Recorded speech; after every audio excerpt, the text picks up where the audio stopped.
agile, and we must be willing to adapt our interventions to match the circumstances that we face.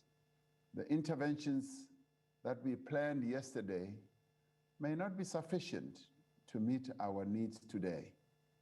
For this reason, we are today announcing a significant new step in further reforming our electricity sector towards achieving a stable and secure supply of energy.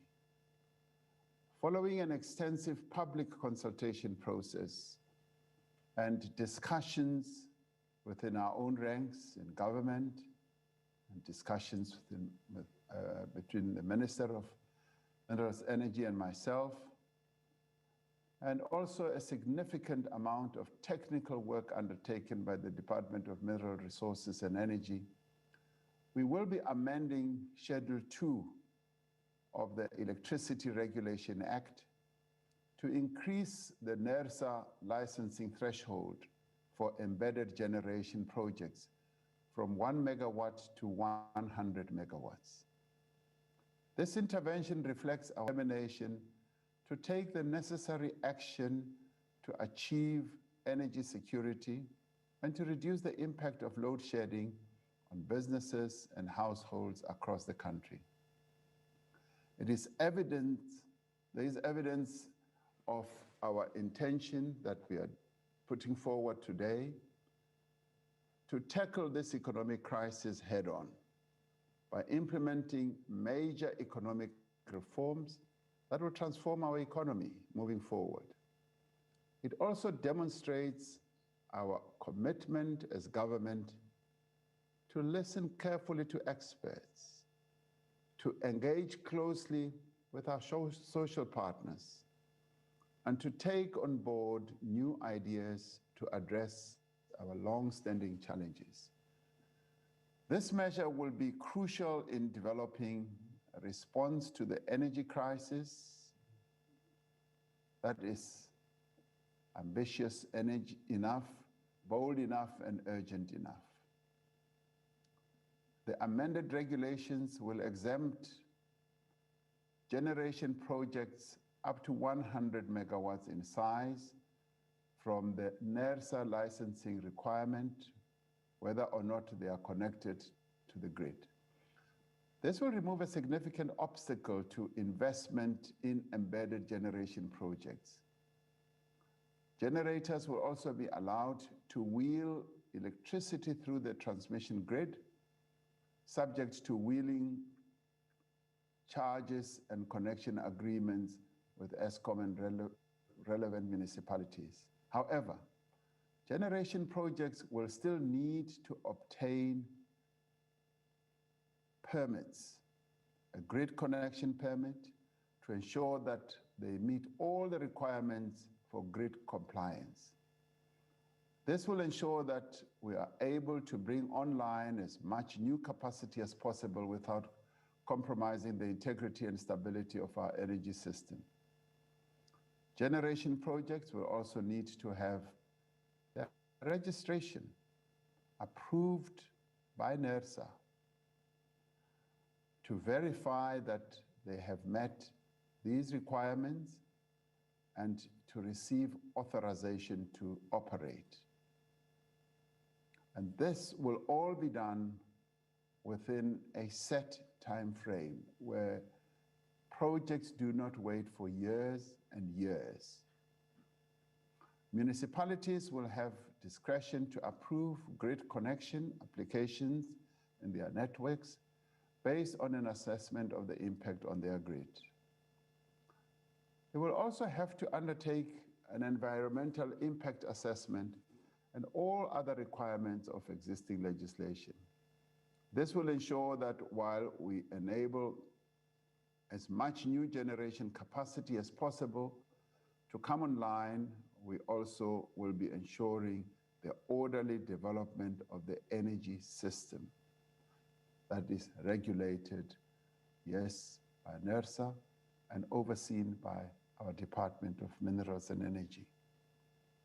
This reform is expected to unlock significant investment in new generation capacity in the short and medium term, and it will enable companies to build their own generation facilities to supply their energy needs.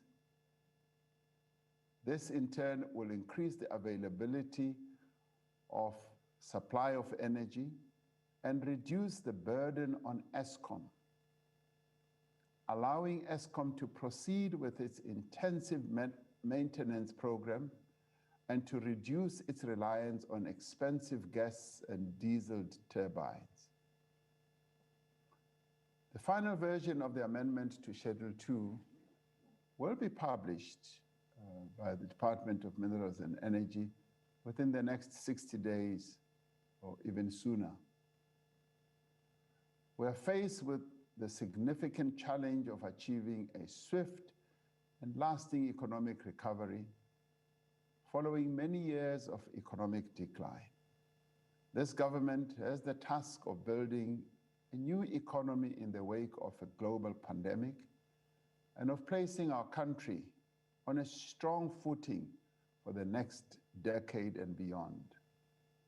While the challenges we face are steep, our starting point must be to acknowledge the severity of the crisis. If we recognize the challenge, if we understand its root causes, we can fund and implement solutions. Many funders are willing to come to the fore to fund the energy solutions that we can put forward. We are a country that is blessed with tremendous resources and resourcefulness. We have a bright future ahead of us. We just need to manage our way out of the crisis that we're facing. Today's announcement takes us one significant step further towards that future. I would like to thank Minister Mantashe and his team for working tirelessly to secure our energy supply and to forge a modern, forward-looking and sustainable energy system for our country. I'd also like to thank the Vulindlela team that operates, guided by the Deputy Minister of Finance and also the officials in my office. I think we've started a number of steps to move forward to the economic recovery that we've been talking about.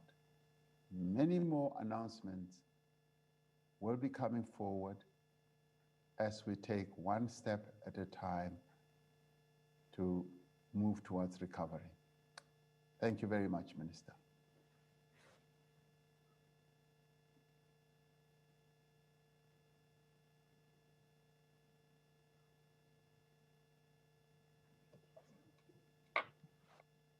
Thank you, Mr. President.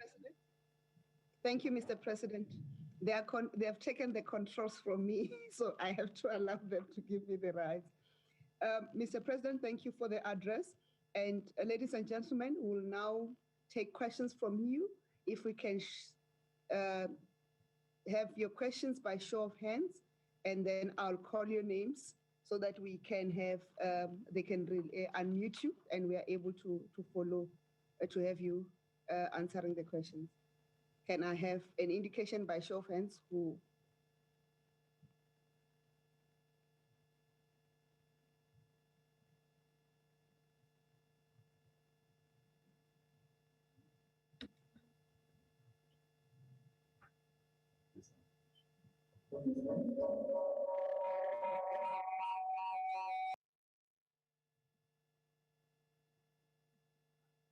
I'm not seeing any hands. I doubt if there are any questions, Minister. I'm trying to make sure that I'm not accused. This morning, we were accused for muting the questions when the questions do not reach us. So I don't want to disadvantage South Africans to have the questions. There's Xolani Mbanjwa at Newsroom Africa who has a question. Can we have Xolani Mbanjwa being unmuted?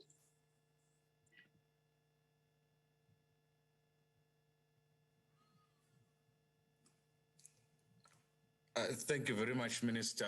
Thank you very much, Mr. President. The question that I have for the President is on another new deal that South Africa has supposedly wanted to actually get into when it comes to the power ships deal, generating power through the power ships. Minister Mantashe is on this call, and there are latest, news that's coming out from environmental lobby groups who are unhappy about South Africa signing this deal without thoroughly going through the environmental checks. And there have been questions about alleged corruption leading to this particular power ship deal. This deal has been touted as something that's going to alleviate energy crisis in the country. What is the president's view about some of the concerns, environmental and allegations of corruption that are linked to this particular deal? Is something going to be done to investigate or halt this particular deal from going ahead? Thank you. I'll also take a question from Leabo Setu of the SABC. There's Carol Payton as number 2 after Leabo Setu. There's Antoinette Slabert as number 3 after Carol Payton. And there's Denver, there's no indication of the surname, as number 4. And there's Kaya Sitole as number 5. And then after that round, we'll take another round. Thank you. In that order, please, let's start with Leabo Setu. Thank you, Minister. Mr. President, thank you very much for the announcement. This announcement that you have made is effectively, I see that you've given the industry and a bonus of an extra 90 megawatts when they've effectively had been calling for 10 megawatts from the initial 1 megawatt that you have been given, where they can generate their own electricity. However, you have not given us an indication about what is the future of Eskom in this case. It's still an important and significant player, and having 14 years, Mr. President, of load shedding ravaging the economy and the lives of South Africans has really been devastating to the economy, as you also said. But what is the plan from government with regards to Eskom? How is this entity going to be helped in order for it to execute its mandate of providing electricity to South Africans? Thank you.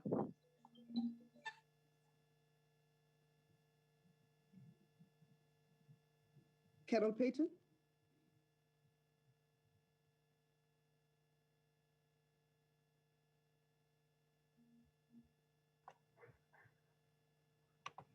You need to unmute me. Africa is rising. Again. Thank you. Sorry, I was waiting to be unmuted. Thank you, Mr. President. I would like to ask 2 things. One is, will companies that now are now have a freer hand to build these independent power projects, will they be able to sell to other parties? Would they be able to sell electricity to other parties? And then secondly, on the municipalities, if you could just clarify, I didn't quite get exactly what you said around municipalities. Is that a change, or is that a change to the existing regime? May Carol be followed by Antoinette Slabert? Good afternoon, Mr. President. Thank you so much for your announcement. I just want to ask, you talk about responding to a changing environment, and I want to link that to the Integrated Resource Plan, which is our master plan for energy planning, and it is completely outdated. It underestimates the deficit in the supply. It still talks about technologies that like new coal that is difficult to fund these days. Or is there any plan to urgently update that basic document? Thank you. Thank you. May we have David?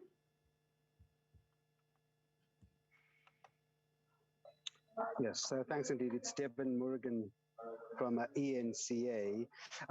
I wanted to find out, Mr. President, and perhaps the Minister of Energy, what is the time that the energy would be eventually available on the grid from supply to demand? If we factored that in, so how quick will that energy be available?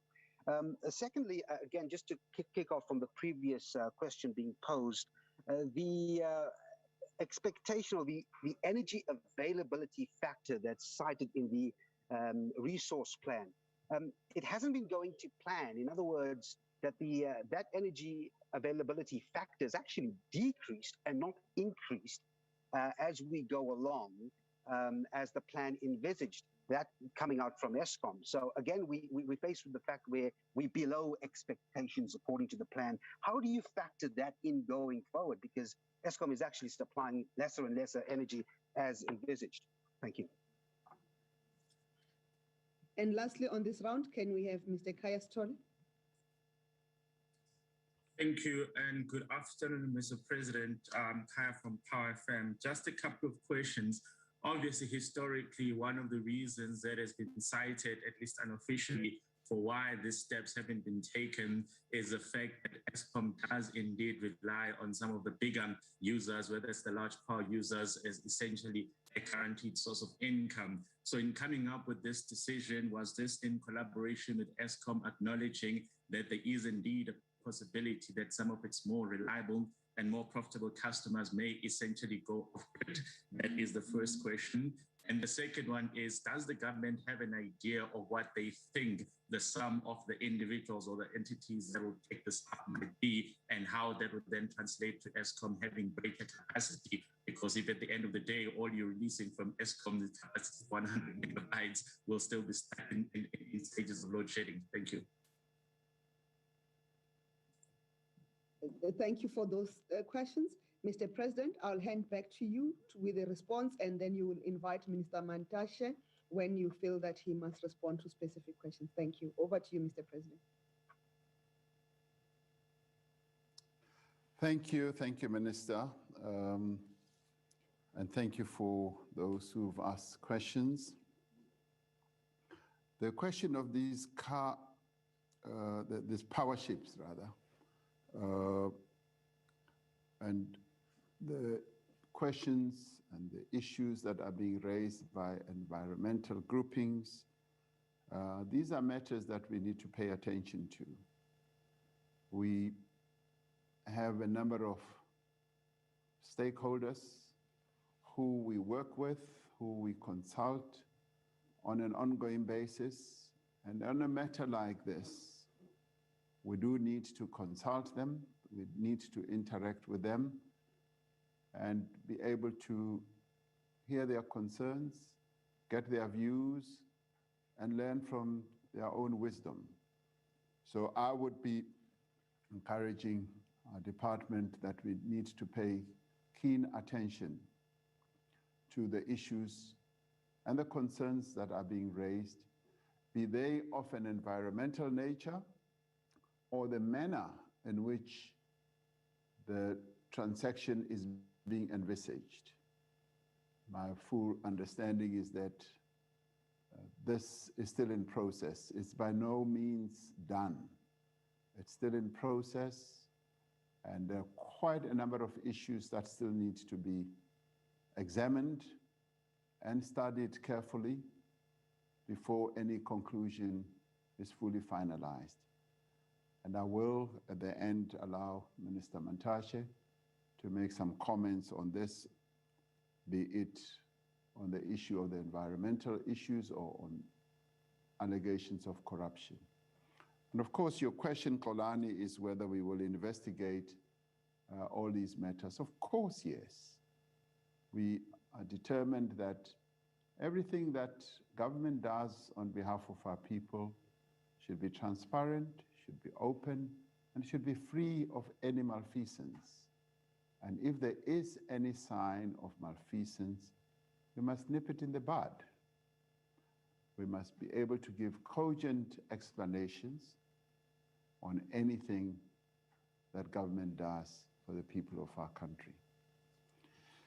Liabo, what is the future of ESCOM Well, the future of ESCOM is precisely what we've been working on for the past few years. ESCOM, we've all acknowledged, has been going through rather really difficult times. And these difficult times emanate way back. In the past, management of ESCOM had wanted to keep up with the times of the energy need that they saw coming. And they wanted to replace some of the power stations at the time, and it was thought that maybe the economy will not have grown exponentially, and they were held back. But at the same time, they were told that keep the lights on, and that led to a lot of maintenance not being properly done or done at all. In later years, it was felt that we actually need to revisit that decision that had been made and embark on new build capacity. And that is why we then embarked on the new build of the new power stations. And by that time, a number of the internal experts, the internal capacity, in terms of human capital, had either left, retired, or gone elsewhere. And yes, new capacity kept coming in, which was really good, because those who came in were also largely black people who had been held out of these types of companies for a long time. And as that new capacity got built, it became more and more expensive, and a huge debt burden was then built up. Now, your question is, what is the future of ESCOM? ESCOM has a future in our country, and to give it that future, we decided that we should divide it into 3 entities, like many other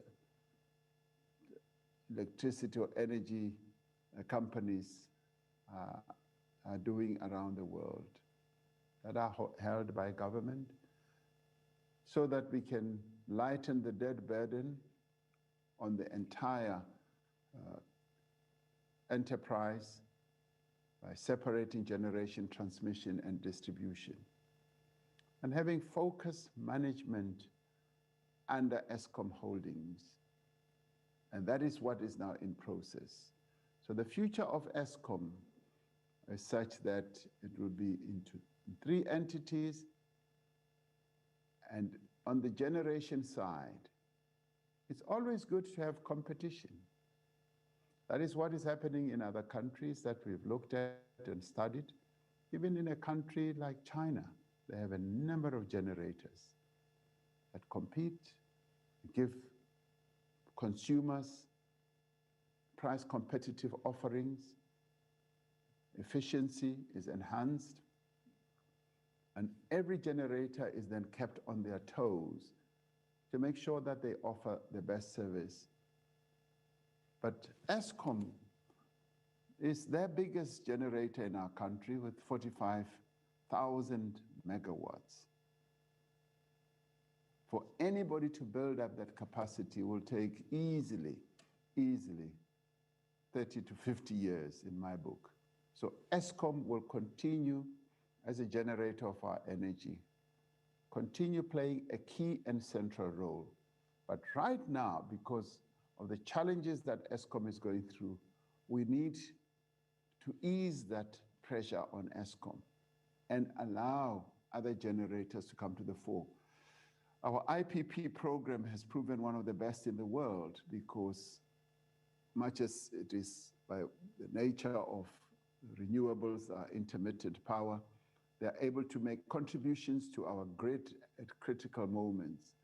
And while ESCOM retains the base load generation of energy that the country needs. So what we need to do is to strengthen ESCOM, to enable ESCOM to get out of its woes right now, and to enable us as government to continue, yes, to support ESCOM. The transmission part will always, it's a national treasure. that always be held by government. Generation, there will be other players. And in distribution, already distribution is divided between ESCOM and your local government entities throughout the country. So once ESCOM is divided into the three entities, we will then be able to have a much sleeker ESCOM, a much more focused ESCOM, and which has great human capital that will be able to increase the efficiency that ESCOM should have in generating our energy in our country.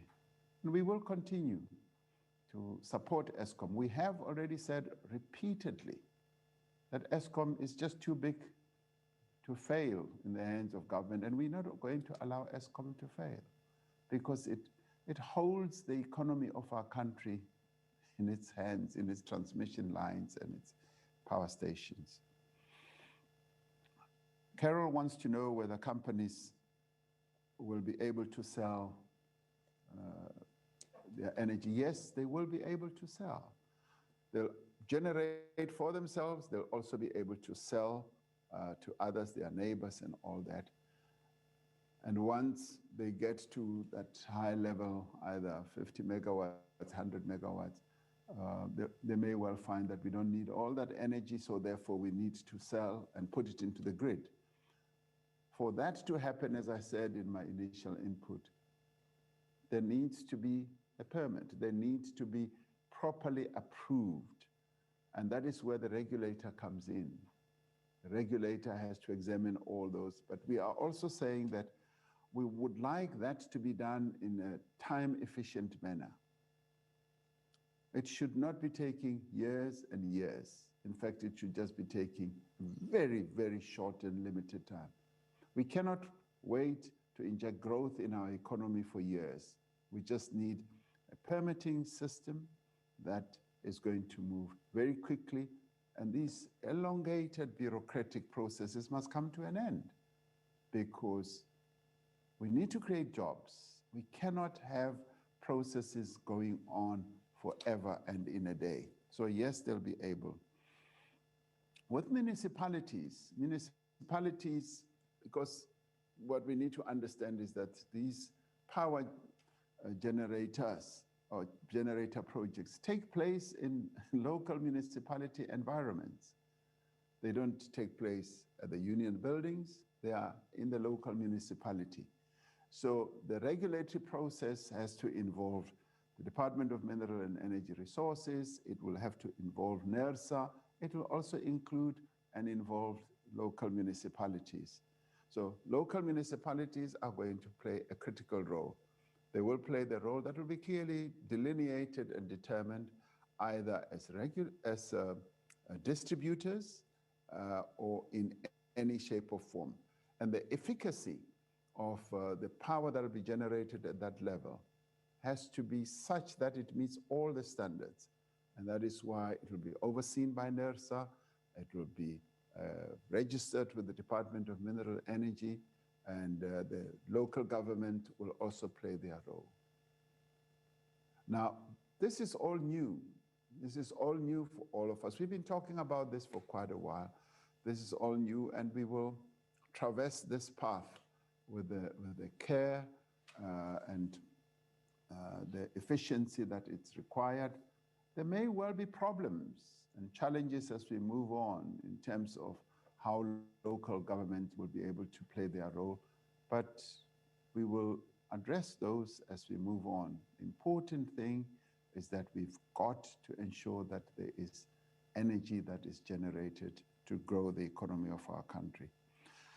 Antoinette says, we are in a changing environment, and that is so true. Is the IRP not outdated? The IRP is a living document, and the minister can comment on that as well. It's a living document. It's not a static document. It has to be responding to the times that we live in. As the environment changes, as technologies change, as processes change, and as the investment climate also changes, the IRPs to respond. Right now, we are finding around the world that many financiers, be they developmental funding institutions or major banks or major funders, even here in our own locale, South Africa, they're beginning to shy away from fossil fuel projects. They want more and more renewables. Now, we've always said that as South Africa, our approach is that of a mixed energy source or resource. That's how we've proceeded. And as the environment changes and as technologies change, as financing availability change, we've got to look at our IRP and renew it. And this IRP, by the way, has been renewed a couple of times, and it will continue being renewed. And the minister and his department are already looking at that. Devon asks, how quick will the energy be available? Given that the EAF, the energy availability factor, keeps decreasing. And obviously, we would like those who are interested to participate in this offering to get up and going as quickly as possible. And of course, the department has already been approached by a number of would-be project initiators. And some of those project initiators are not necessarily the operating enterprises themselves, either manufacturers or mines or whatever, because generating energy is not their core business. So there are other entities that are willing to come into the breach and give them the energy source that they need. And they tend to be very ambitious. They tend to be very bold. They want to invest and invest quickly. And what we are seeking to do is to create that environment that will enable them to invest as quickly as possible. And our message to them is, will be, come and invest. We've created an environment which is conducive for you to come and invest. And what has been pleasing for me is to hear business organizations, Business Unity South Africa, Black Business Council, business leadership, and so on, many of them saying, we need to open up the energy space. And what that tells me is that they know something I don't know. There may well be investors who are keen, and we're now opening the way and the path for them to come and invest as quickly as possible. Now, with the permit processes that we are now reforming, that should mean that the energy creation or generation should be much quicker, and the ministry and the department are already looking at a number of interesting projects. Kaya asked two questions. I did not catch wind of the last part of his question. I only heard him talk about Eskom. Has Eskom been consulted? Yes, Eskom has been very much a part of this whole equation, and they have, in their consideration of this process and option, have said that, yes, they are very keen that the level should be raised even beyond the 10 megawatt, because they see this as being important to ease the pressure on them to be, as Eskom, to be able to get on much more easily to be able to maintain, to be able to get on with their build processes, because they are doing two things at one go. They have to continue generating energy, and they have to maintain. And somewhere along the line, and that's why we sometimes have these blackouts, load shedding, something has to give, because you are maintaining. It's like maintaining a car that you have not really serviced for a long period, but you expect it to travel long, long journeys. And you then have to maintain it as you're traveling. Sometimes it's very difficult, almost impossible. So that's why ESCOM is quite welcoming to this direction that we are taking. I didn't catch wind of the second part of Kaya's question.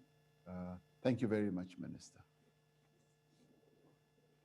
Thank you, Mr. President. We'll get Kaya to write to us the second part because I could not get it either. I do not know if Minister Mantashe would want to add in what the President has just explained. Minister Mantashe.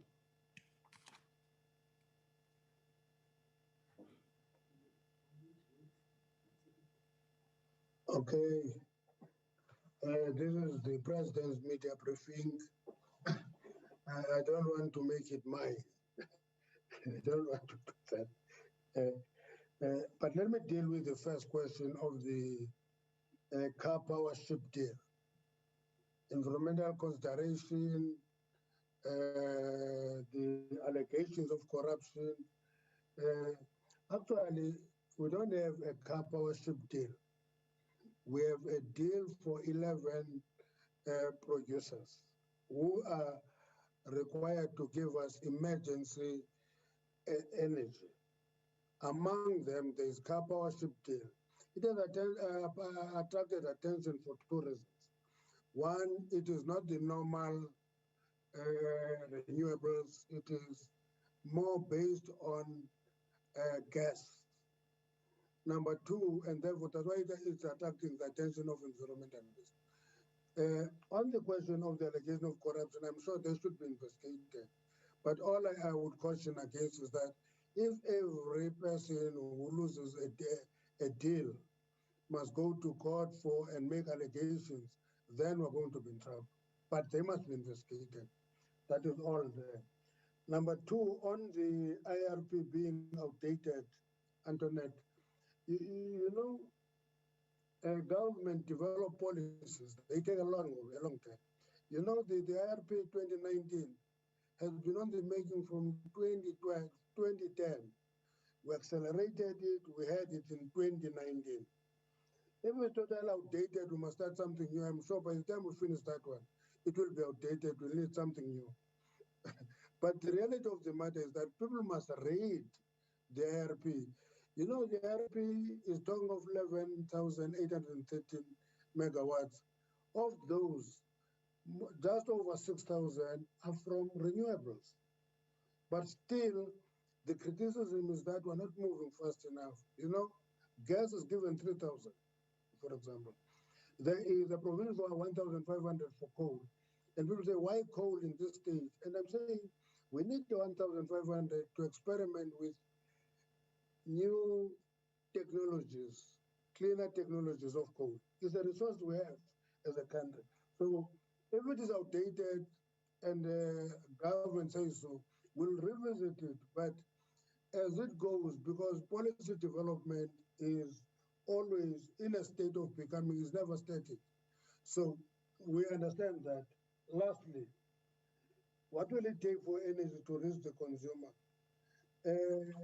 I want to put a little bit of a break on this belief that the president has made an announcement today, there will be no load shedding tomorrow. I think it doesn't work that way.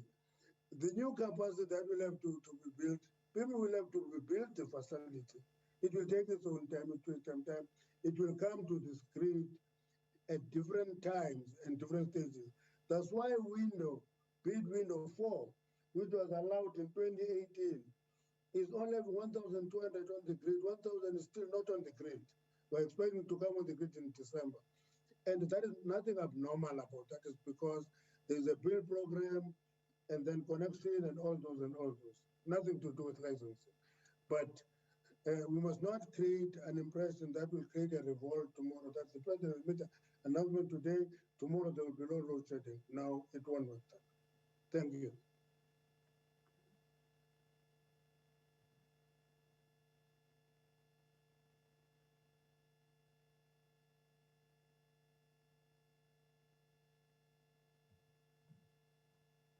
Mr. Mantashe, we're fully aware that it's the president's briefing, but you needed to provide the clarity that you have just done.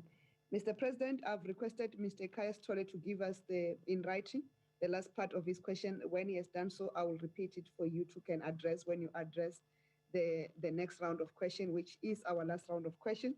We'll take Ms. Fifi Peters of CNBC Africa as the number 1, followed by Paul Vechato of Bloomberg as number 2, and then followed by Ms. Lamazi Omaji of Fin24 as number 3, and Mr. Joseph Koterli of Financial Times as number 4. And that's our last question. And then we'll then repeat the question before you take over of Mr. Sitole. Over to you, Ms. Peters. Thank you, Minister. And thank you, Mr. President, for the invite to this briefing. Sir, can we pivot to the telecommunications sector, where a policy uncertainty there is also seen as a constraint on investment? So, given the deadlock around the spectrum rollout currently at play, so I'd like to know when we can expect progress on that front. And just on a lighter note, in reference to the South African economy and a recovery that is seemingly running ahead of expectations, I'd like to understand how this government plans on taking advantage of that faster than expected recovery outside of the announcements that you have made regarding energy. So thank you.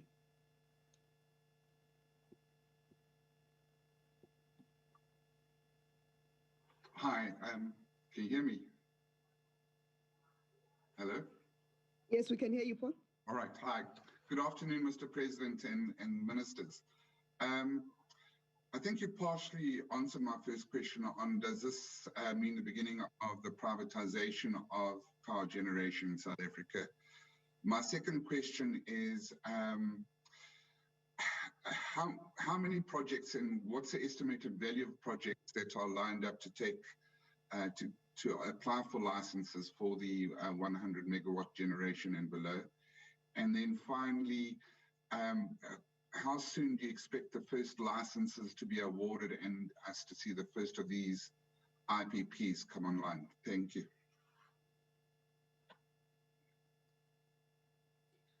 Good afternoon, everyone. This is Lamise from Fin24.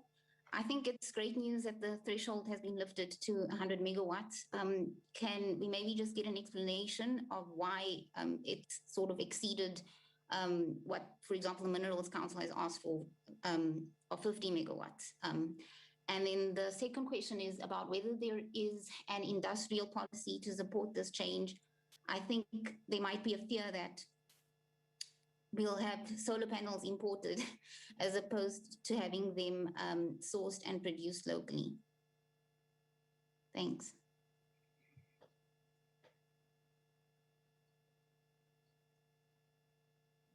Joseph? Yes, it's Joseph Kostrel of the Financial Times. I just wanted to ask, is there any concern that this might increase what's been called the death spiral for Eskom? I know, Mr. President, you said that Eskom supports this move, but lots of people will be worried that mining companies, smelters, other big businesses will see this as an opportunity to leave Eskom behind, and that will mean Eskom doesn't have customers or revenues in the future. Was that death spiral debate discussed as part of this move? Thank you. Thank you, Mr. President. The second question from Mr. Kaya Strolle is do we have an idea of how much capacity this will free up from Eskom once all qualifying entities are able to generate their own electricity up to 100 megawatts? Thank you. When you are ready, Mr. President, you can then start responding. Thank you. Thank you. Thank you, Minister. Thank you. Starting off with Fifi's question about the dispute in the telecom space, how soon and how quickly that could be resolved. As you well know, Fifi, we live in a country that's not only governed by democratic principles, but by the rule of law. The players in that field, as indeed in any other field, can always approach our courts to adjudicate whatever dispute that they may have. And so that has ensued. Last week, you will recall, I made a call to the role players in the telecom space to resolve the disputes that they have and have the disputes mediated upon so that we do not have legal suits holding the country's progressive movement forward in terms of economic recovery and reconstruction being held hostage. I am hoping that the telecommunications companies will find it in their own interests to subject themselves to a mediation process. We would be very supportive of that type of mediation process, and I'm sure that ICASA, which is the regulator, will also actively participate, as will the Department of Communications also actively participate in helping to mediate this dispute so that it's resolved. So I would like to see it happening sooner rather than later, because the spectrum process is one of those initiatives that is just going to unlock a lot of economic energy in our country and enable our economy to also grow in a way that we are already beginning to see. So I'd like to see that resolved, and I'm hoping that the calls that we keep making to the players will bear fruit, and I am sure they will bear fruit. And how will we take advantage of the signs that we are seeing now of an economic recovery? We are doing everything we can. We are unlocking all blockages. We are moving ahead with our reforms, as you had us take this step. There are a few others that we're working on. The departments in our government, as well as Operation Vulindlela and staff members in the presidency, are working together cooperatively, seeking to find solutions on each and every one of the reforms that we have identified. We have no doubt whatsoever that once those reforms are bedded down, including being able to move on with increasing the capacity of the state, particularly at local government level, where the capacity of the state has become hugely weakened. Once we can address that and get the entire country facing in the same direction of reforms, of making sure that the processes that government gets involved in, either as a regulator, either as a policy manager, are so well streamlined as to create a conducive climate in our economy. So we will be taking advantage, and in some cases, yes, we may even enter as an investor, even as government. There are quite a number of areas where we can play a key role as government. So we will be taking advantage of this. We are facing a period of hope, much as we are going through a great deal of challenges, but there is hope on the horizon, which we want to capture to good effect and inject growth in our economy. Paul from Bloomberg. Could this be, and I think his question could be tied up with Joseph, a question from the Financial Times. Paul wants to know, would this be a sign of privatization of power generation? And Joseph said, could this be the death spiral for Eskom? No, actually, the opposite is true. Eskom will continue to be owned by government, by the sovereign. And that is why we've decided and determined that the sovereign will continue to support Eskom because it is just too big for us to allow it to fail. It generates 45,000 megawatts. And if you look at our continent, even some of the bigger economies do not even get up to 10,000 megawatts. And we are already at 45,000.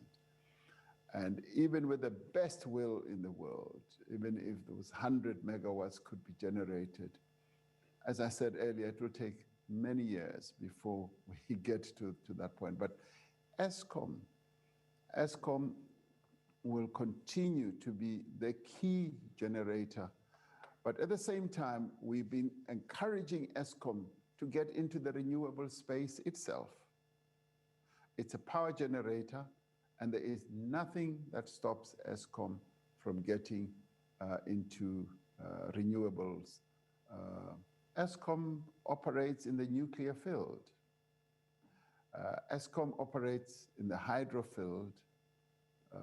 We generate hydropower from Cahora Bassa in Mozambique, and that is hydro. So already it is in the mixed energy generation space.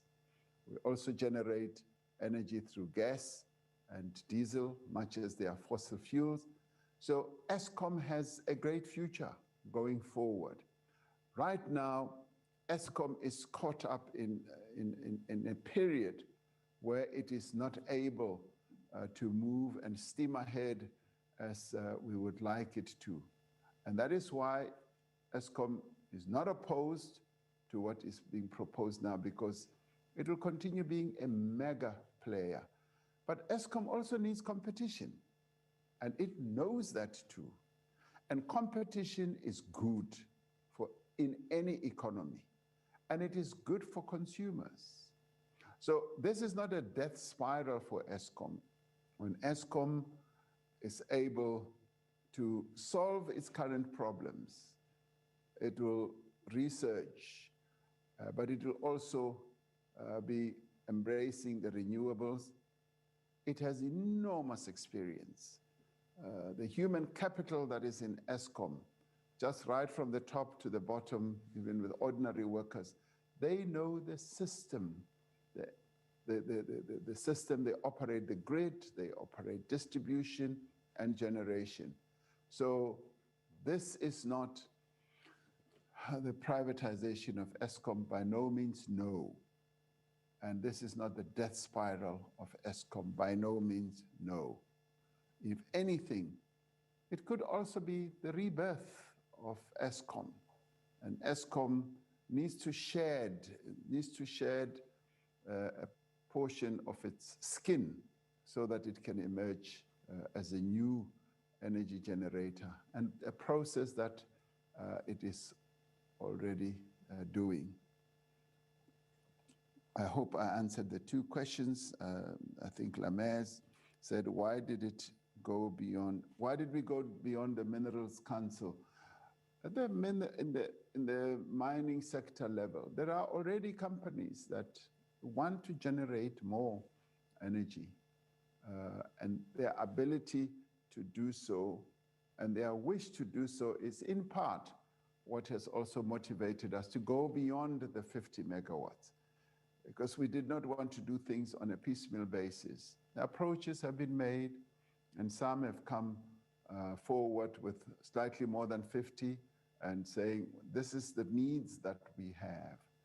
And being able to do so means that to put it at 100 megawatts means that we're giving capability to those that can get up to that level.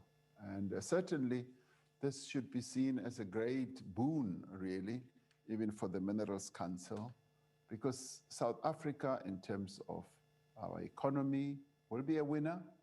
Eskom will also emerge a winner, much as some will argue that, well, we're taking bread out of Eskom's mouth. No, we are not.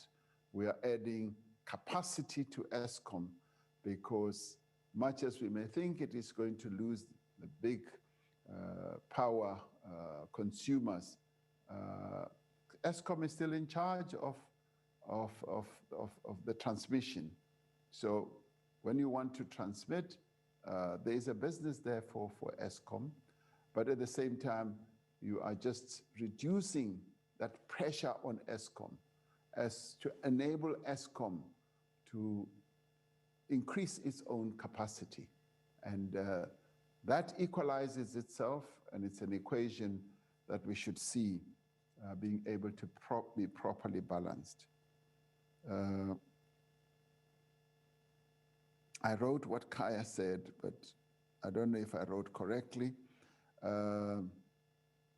Or how much capacity will this free to enable Eskom to operate? I would not be able to know right now. It depends, Kaya, on those who will be interested to come forward.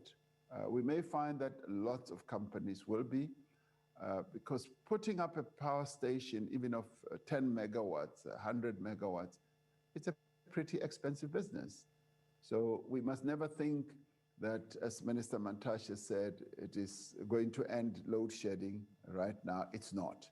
It's a long-term, it's a longish process, but I would categorize it as being almost immediate term to medium term. So it will happen fairly more rapidly. The extent to which it will happen in terms of the number of megawatts, it's something that we will have to determine as we move on. But I think this introduces a new era in our energy source in our country. It's an era that we should all welcome because it should boost economic confidence in our country, and it should get even your international investors to look at us afresh, including our own local investors. Because just talking to business people, first thing that they often say is that energy is the most important source or aspect of their decision to want to invest. And if there's no energy, then their decision in their boardrooms and management committees is just dampened. And as soon as we can give certainty of energy, they get up and going. And they say, this is a market that we want to invest in, we want to manufacture, we want to fashion products, we want to create jobs, and this gives them that oomph.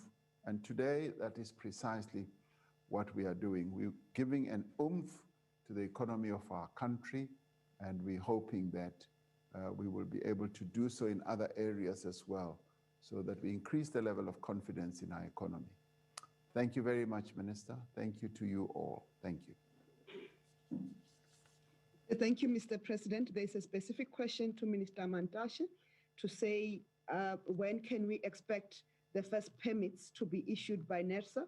I thought the President had indicated that the first regulations amendment will not exceed the 60 days, but Minister Mantashe, maybe clarify the matter before we close the session. Thank you.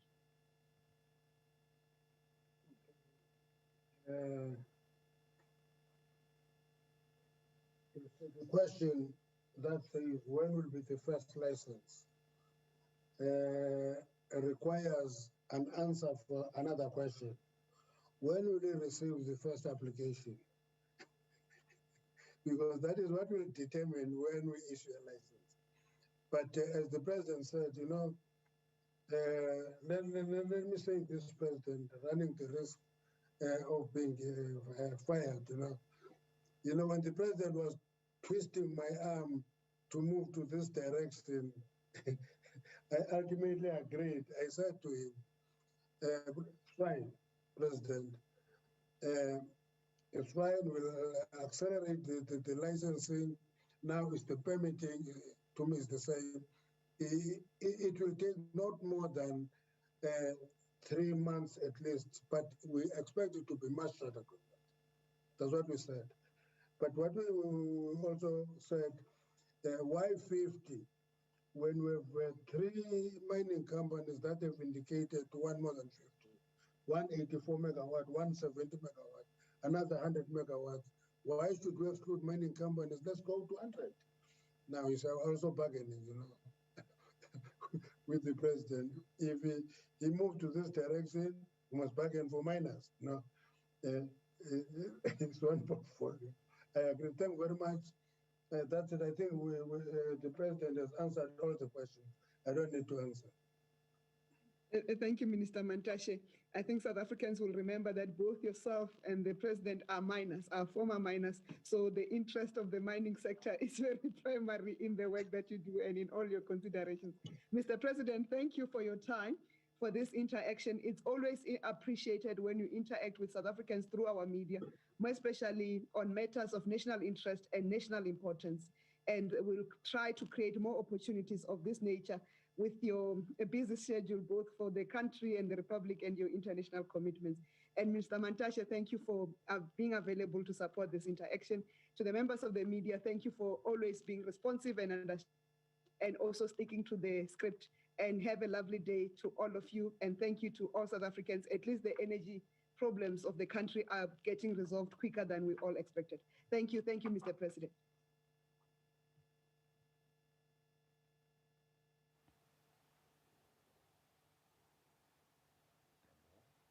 Well, those were scenes from the President's Economic Recovery Briefing. And just to welcome some of you who've joined us, my name is Nastasia Arendts, and I'll be with you for the second hour of On Point. But just to wrap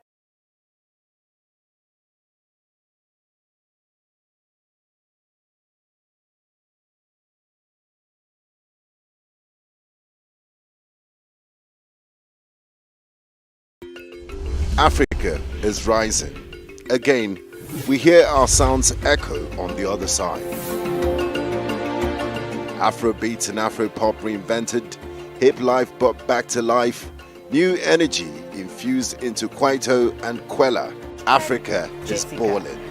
Every stroke, every shot, every raise, we find our place at the top. Taking the helm of real power, new hopes for democracies.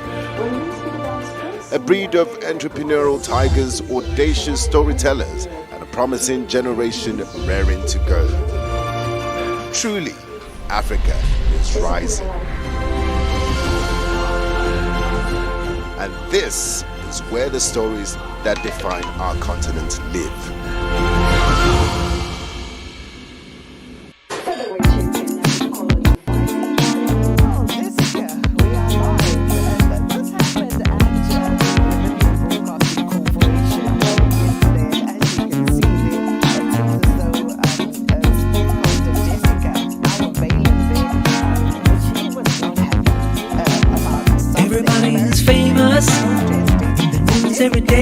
Important objective in reviving economic growth. We'll proceed because there's no economy that can really grow substantially. This question is on upsurge without of violent energy conflicts security. in Africa. In the past weeks and months, we have made some important progress in addressing the energy crisis under the leadership of the Minister of Mineral Resources and Energy. Honorable President. This includes the announcement of 11 successful bidders. Honorable Chairperson, the honorable mitigation members, power South Africa procurement is working program, within the established the opening systems of bid window 5 and of the protocols renewable energy of the program Southern to African procure Development Community 2,600 megawatts to address of the new generation destabilization capacity of the Cabo Delgado from a number of province sources, and to from wind, establish political solar, stability PV in Mozambique. projects. The ESCOM SADC is working double hard to troika improve the performance technical of assessment its existing mission, fleet which had of been power stations deployed to the despite area all the challenges in that April it is 2021, currently addressing. proposed amongst other It things is also working hard to reduce the debt deployment of burden a standby and complete its SADC restructuring standby force process. in support of the While these Mozambican Armed steps are Defense positive Force and to necessary, combat the threat of terrorism, they are not enough and to acts address of the extreme immediate and violence. significant energy shortfall An that extraordinary threatens our economic SADC recovery. organ Troika Summit. We know that to confront the energy challenge May 2021 will in require Maputo, bold and agreed urgent action to convene an not extraordinary SADC summit on now. the 23rd of June Incremental measures to reach an will agreement not on be the appropriate sufficient to regional meet response in support the of scale Mozambique. of this challenge. Now, We also know that in the responding summit to any noted crisis, progress we towards must the remain establishment and agile and we must be willing operationalization to adapt our of interventions to the match SADC the humanitarian and circumstances emergency that we operations face. center, The interventions which will that we planned enhance yesterday may regional not be sufficient capabilities to meet our in needs risk today. and disaster For management. this reason, we are today announcing a the Republic of significant new Mozambique is step committed to in host further this reforming center. our electricity sector The towards SADC honor achieving a stable and organ secure supply troika of in energy. keeping with its principle of Following an peaceful extensive public resolution consultation process remains seized and discussions with within finding our a own lasting ranks, solution government, to the conflict, discussions within, to ensure that between the Mozambique Minister of Minerals, Energy stable, and myself, peaceful and and able to also a develop its significant economy. amount of technical work Honorable undertaken by the Chairperson, Department I of thank Mineral Resources and Energy. We will Thank be you very amending much, Schedule 2 Mr. of the President. Electricity Regulation Act to increase first the supplementary NERSA question licensing comes from threshold for embedded Honorable Shai. generation projects Honorable from Shai. 1 megawatt to 100 Thank you very much, megawatts. Honorable Chairperson. This intervention and reflects our Ndimasiari, determination Honorable to President. take the And necessary thank you for action your to comprehensive achieve response. energy security Honorable and to President, reduce we the welcome impact of load the shedding establishment on of businesses the and SADC households across the Humanitarian country. and Operational Center, It which is evident, Mozambique has there is committed evidence to host. of our Because, Honorable intentions that President, we are there is putting no forward doubt today that this violent to conflict tackle in this Cabo economic Delgado crisis head on has led to the loss by of implementing life and major livelihoods economic and reforms displaced many that will innocent transform our civilians, economy adding moving more to forward. the already high It levels also of poverty, demonstrates hunger, and other our socioeconomic commitment pressures. as government In this light, Honorable to President, listen carefully to is there any experts, plan to by SADC engage and the closely AU with our in social partnership with the partners, international community for and to take sustained on board provision new of ideas to humanitarian aid address and our integrated long-standing socio-economic challenges. reconstruction? And secondly, This measure Honorable will be President, crucial in what are the developing plans for the a response to the intensification energy of the crisis Africa agenda of silencing the that guns in the is continent more broadly? Thank ambitious you very much, enough, Honorable bold Chair. enough, and urgent enough. Honorable President. The amended regulations will exempt Honorable Chairperson, generation projects up to Honorable, 100 megawatts in size Sheikh from the NERSA licensing Ndimasiari, requirement, whether or Ndiyalivhuwa not they are connected. nambudziso to the grid. ino niye This will vaibvunzisa remove a significant obstacle to investment ingo in uri embedded generation Mozambique projects. yotenda uri Generators will also be kuve allowed na to wheel electricity through the transmission hezvi grid, zvine razvibidzo uri subject to operational wheeling center inenge charges and Mozambique connection agreements with ine ESCOM and yadoritusa rote relevant apa noni municipalities. However, ka generation projects muvundu will wacho still need waSADC to obtain une waangaredza permits, a grid connection permit, mashaka to manji ensure that enepa they meet all the requirements for na grid mivundu mingi. compliance. This will ensure that we are able to bring Rine online South as much Africa new capacity as possible nayone without SADC compromising the integrity nayone and stability of our energy rodimisela system. uri rituse Generation vanhu projects vangei will also need to have Mozambique their registration rivatuse nganzira approved dzote by ngamambesa NERSA zvezvi zvahumanitarian to verify assistance that they have met humanitarian these requirements assistance ive hone and to receive rivatuse authorization to nganzira operate. nyinji dzine rangakona ngadzo ngauri And this will all be apa done lani Cabo within Delgado a set time haya frame maswina where ori achijena projects haya do not manaka wait for years and years.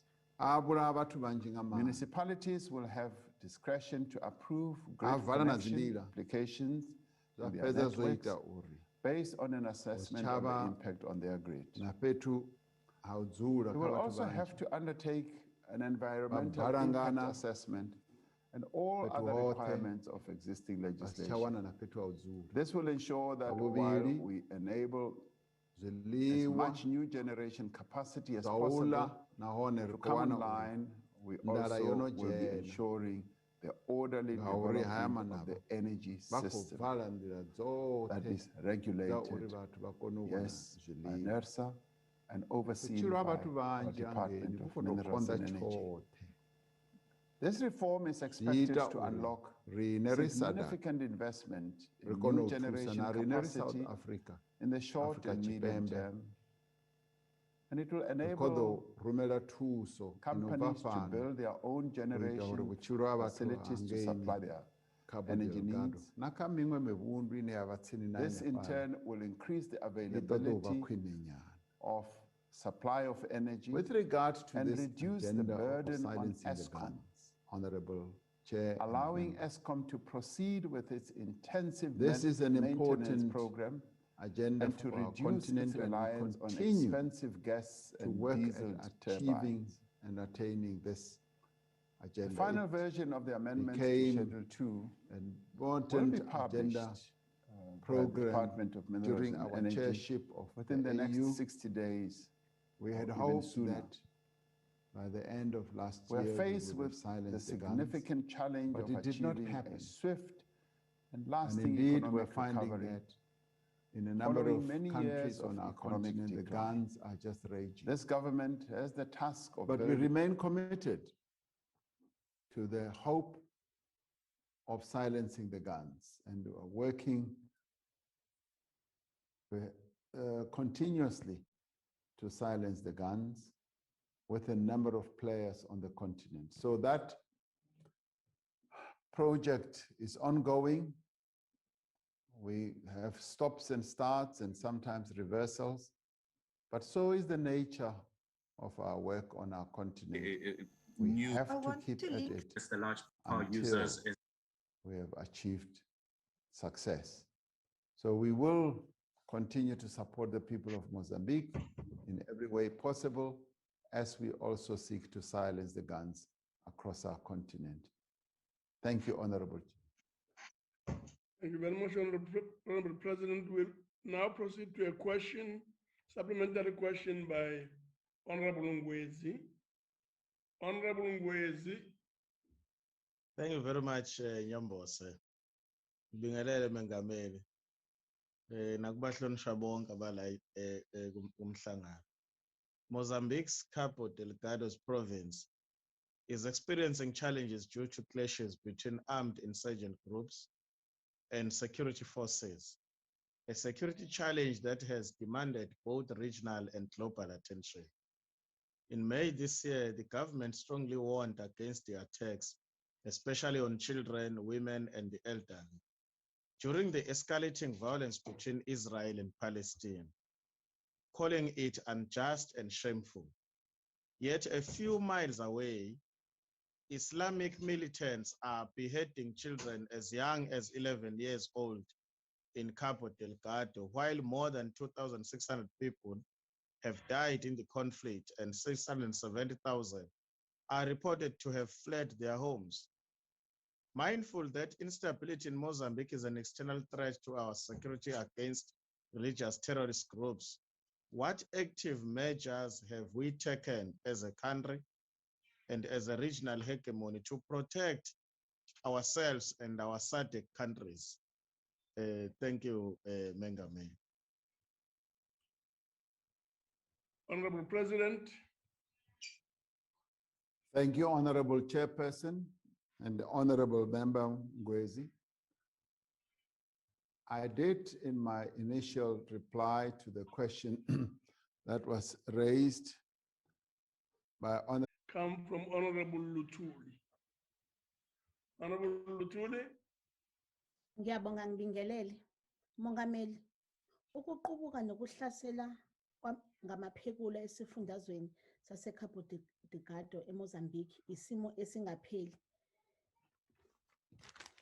Siyaqonda futhi ukuthi siyibuyaluyalu eDemocratic Republic of Congo. Amaqili aseMali nakwezinye izindawo eAfrika konke kunesici esisodwa esifanayo, futhi lokhu kungukuxhashazwa kwezinsizasebenza zase-Afrika ngamazwe asentshonalanga. Ingabe nawo unawo yini umbono wokuthi izingxabano ezihlomile kuleli zwekazi futhi ikakhulukazi eMozambique zixhaswe amazwe afana neFrance anenhloso eyodwa ekusetshenzisweni kwemithombo yethu yezokwembiwa? Umuntu uyaqonda ukuthi uthi khona iy'ncomo ezenziwe, kepha sifisa ukwazi ukuthi isiphi mhlawumbe isincomo esiqhamuke kumongameli ukuthi sibhekane nalezi y'nkinga. Siyabonga. Honorable President. Honorable Chairperson and Honorable Member, ngiyabonga kulo mbuzo ubuzayo. Yebo, kuningana esisebenza ngako kuzo zonke le ngxaki ezibhekane neMozambique. Ngalesikhathi ngivakashele eParis eFrance, ngiye ngakwazi ukuthi ngihlangane nomongameli wakhona ngale, sakhuluma ngezinto ezenzekala lapha eAfrika, ngakumbi khona lapha eMozambique. Sayixoxa leyo ndaba ngoba bona njenge-France banenkampani ebizwa iTotal eyenza imisebenzi ethize lapha eMozambique. Nabo lesimo esikhona lapha eCabo Delgado ngempela asibajabulisi nakancane.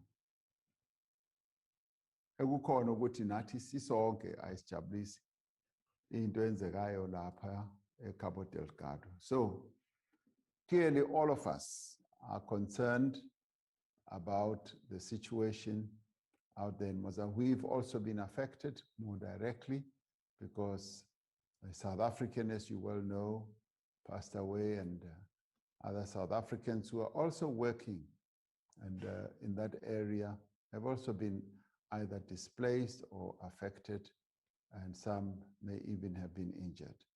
So it is an incident, or a situation rather, that affects many of us, all of us.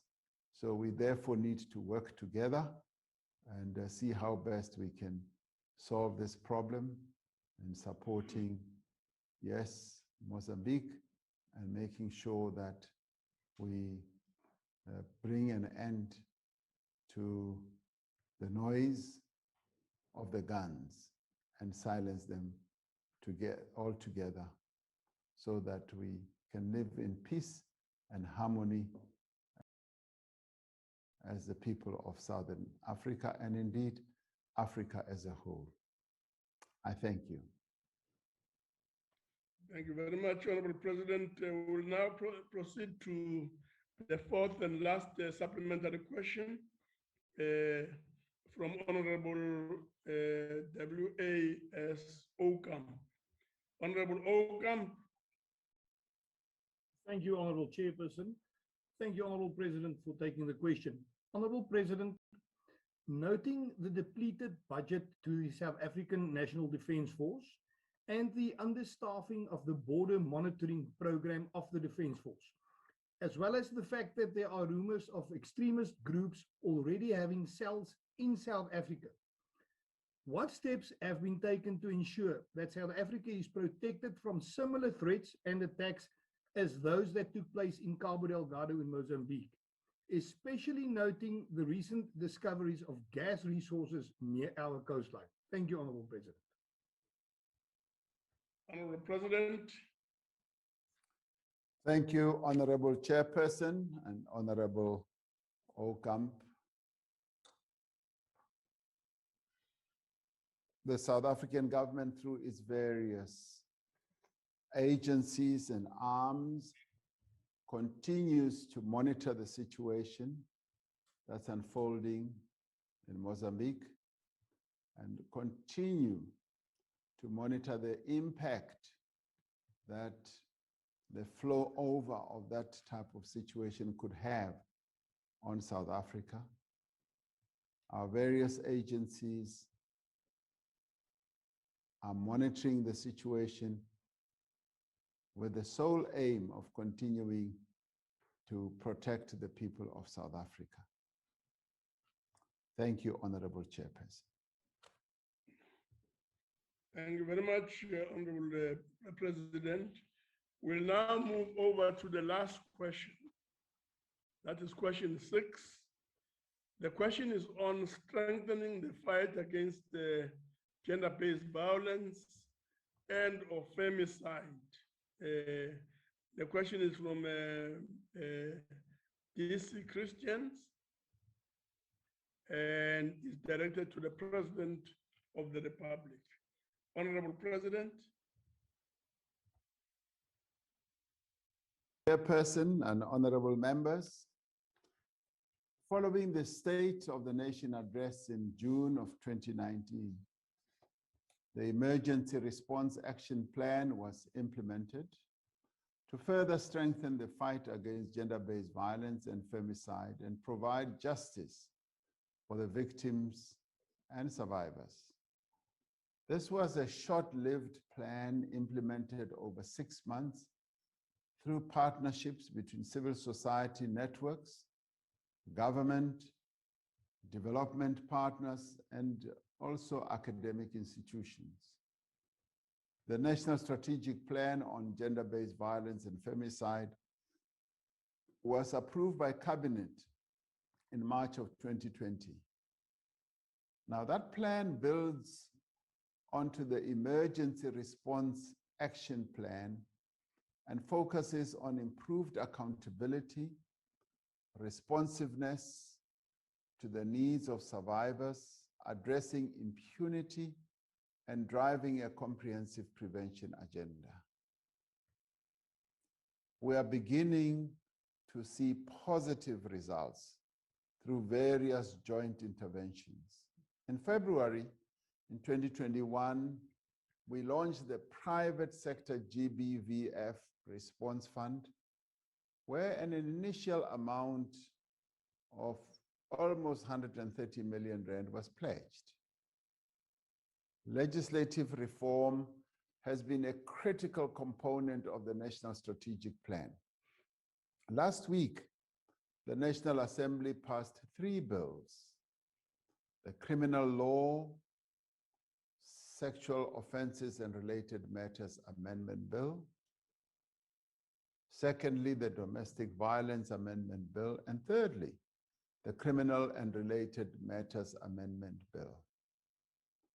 Now, these 3 bills are now on their way to your House, Honorable Chairperson, the NCOP.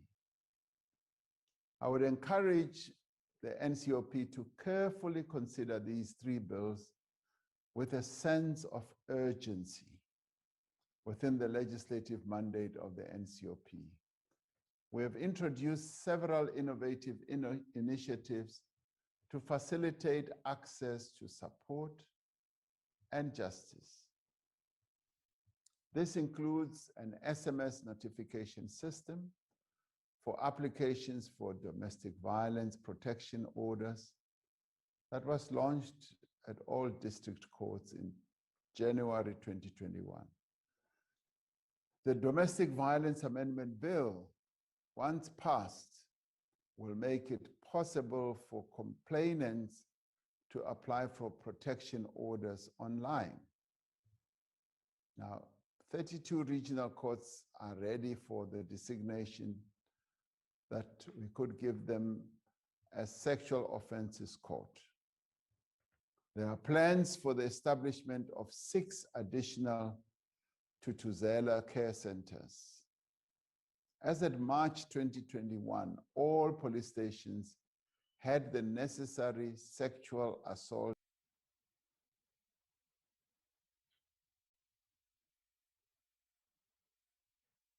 Honorable Christians, if Honorable Christian is not available, we'll move on to Honorable M.S. Muletsane.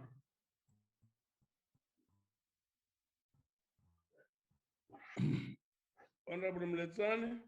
Thank you, Chair. Honorable Chair. Oh. Yes, Labusakle. On a point of order, please, Chair. I think Honorable. Yes. What is the point of order? Honorable Christians has load shedding, Okay. Will you give me permission to ask the question? Yeah, please proceed. Thank you, Chair. Mr. President, sadly, a woman is murdered every Thank you very much, Honorable Chairperson. Thank you. Honorable Mr. President, sadly, a woman is murdered. Thank you. Hear me?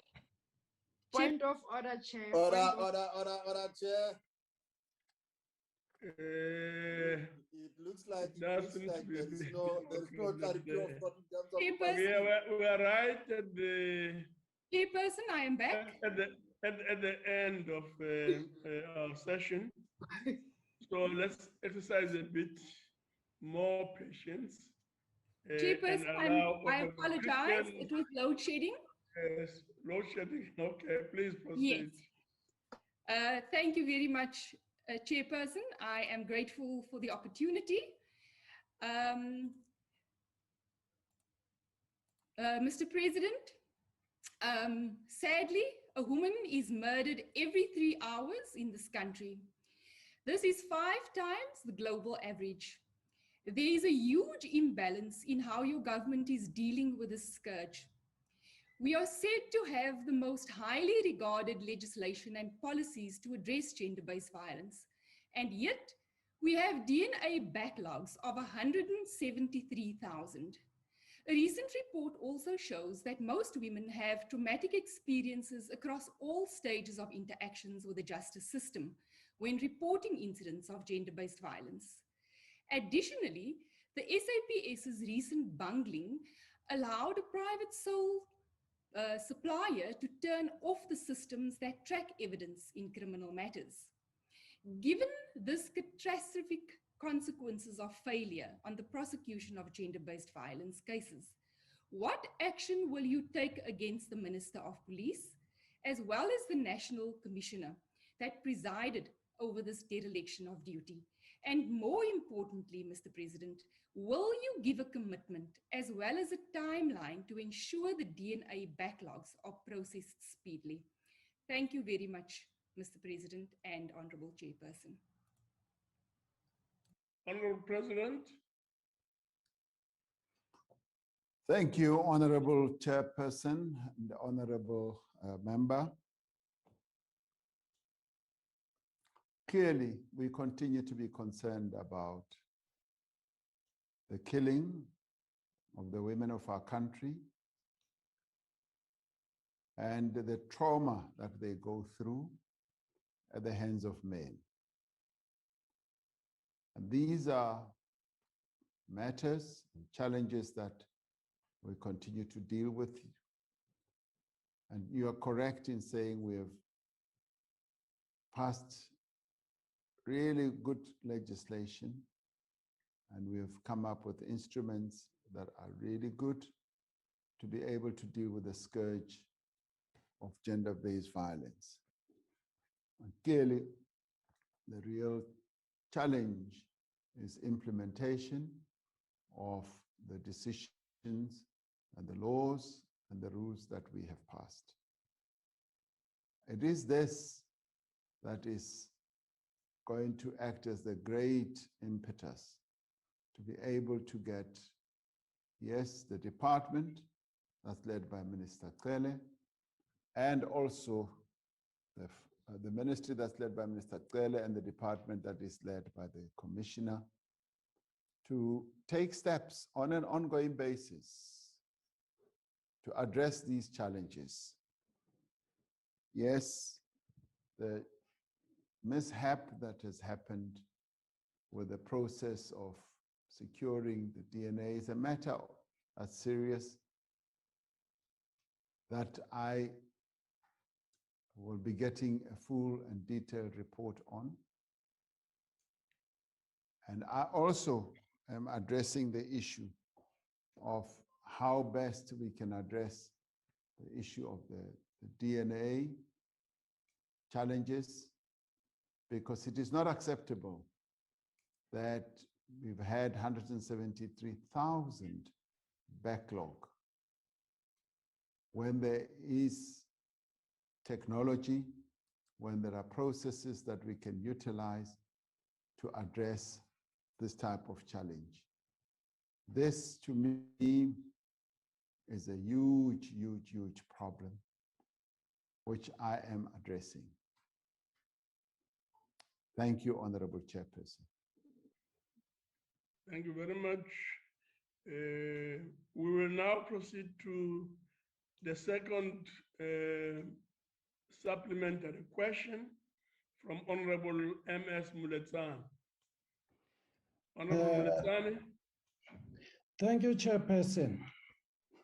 Mr. President, the abuse of women and children has not stopped since you made those promises. In actual fact, your police minister reported that between January and March this year, over 9,000 cases of rape were reported in South African police stations. What, in your view, needs to be done beyond the usual rhetoric from you to stop the abuse of women in this country? Are the police sufficiently equipped to investigate and the NPA sufficiently equipped to prosecute these cases? Thank you, Chairperson. Thank you very much, Honorable President. Thank you, Honorable Chairperson. Thank you, Honorable Muletsane, for those questions. Yes, it is a matter of deep concern that the killing and the rapes of women continue in the horrendous manner that they do. And in the end, we need a police force that is well trained, well prepared to deal with this horrific trauma that the women of South Africa go through. We continue to pay attention to equipping our police so that they are able to deal with this challenge. Work is ongoing on a continuous basis. We continue to prepare them. We continue to train them and retrain them. The NPA is focused on ensuring that those who perpetrate these acts against women are brought to book. And the NPA, yes, has its own challenges of being short-staffed, but even the NPA has taken the trouble to train its members so that they are able to, when they have to prosecute incidents of rape and murder of women, they are able to do so effectively and efficiently so that every case they handle leads to conviction. Now, all this is being addressed on an ongoing basis. I am certain that we will see progress and a positive response as we move on. This matter of killing of women and the raping of women and young girls is of great concern to all of us. And I'd like us to continue handling it jointly, finding solutions jointly, so that we bring GBVF to an end in our country. The women of our country are crying out, yes, for the help of their government, but more importantly, the help of society broadly to ensure that we remove the scourge of violence against women and children once and for all. Thank you very much. Thank you, Honorable President. The next supplementary question comes from F. Dutoit. Thank you, Honorable Chair. Dutoit, yeah. Honorable President, Interpol has named South Africa the rape capital of the world, with an average of about 131 people being raped per day in South Africa, and an average of 58 people being murdered per day in South Africa. With Minister Cele's blatant disregard for the safety of South African citizens since he's advocating for a gun-free South Africa, whilst being unable to win the fight against crime, murder, and rape and gender-based violence, will you, Mr. President, strengthen the fight against GBV and femicide by supporting the use and ownership of firearms for self-defense to empower vulnerable women, among others? Thank you, Chair. Thank you very much, Honorable President. Thank you, Honorable Chairperson and Honorable Dudoit. Yes, indeed, it's a matter of great shame to us as South Africans to be regarded as the rape capital of the world and to be put in those negative terms at the global level. It's not a statistic or a positioning or a rating that pleases us at all. So it is a matter of great concern. As regards the issue you raised, not every woman in our country subjected to this is a gun owner. And so therefore, to reduce the issue of self-defense to just owning a gun by women, I think is a mistake. We need to deal with the issue of gender-based violence and femicide as a national crisis. And as we deal with it, we need to find a whole lot of strategies and tactics in which all of society can participate in addressing the issue of gender-based violence. The issue of the guns and so forth is a matter that should be debated and addressed in its own name and right. But right now, I'd hate that we politicize the issue that we need to deal with of gender-based violence and make sure that all our efforts are efforts where we are able to join together, to work together, to ensure that the women and young girls of our country are safe and are able to lead their own lives freely, and they are able to walk down the streets of our country without fearing that anyone will attack them. It's a whole of society effort that we need to embark upon. And I believe that we are capable of doing it, and we just need to have that resolve. Thank you very much. Thank you very much, Honorable President. The last and the fourth supplementary question will come from Honorable N.E. Ngozi. Honorable Ngozi. Thank you very much, Chairperson. Greetings to the President. Honorable President, let me start by commending the government under your leadership for initiating the process of tightening the current legislative framework on GBV as announced by the Department of Justice and Constitutional Development. Honorable President, how does government intend to build on the decisive advances that government has made in terms of fighting gender-based violence and ensure that there is coherence across all spheres of government? I thank you, Chairperson. Thank you very much, Honorable President. Thank you, Honorable Chairperson and Honorable Member.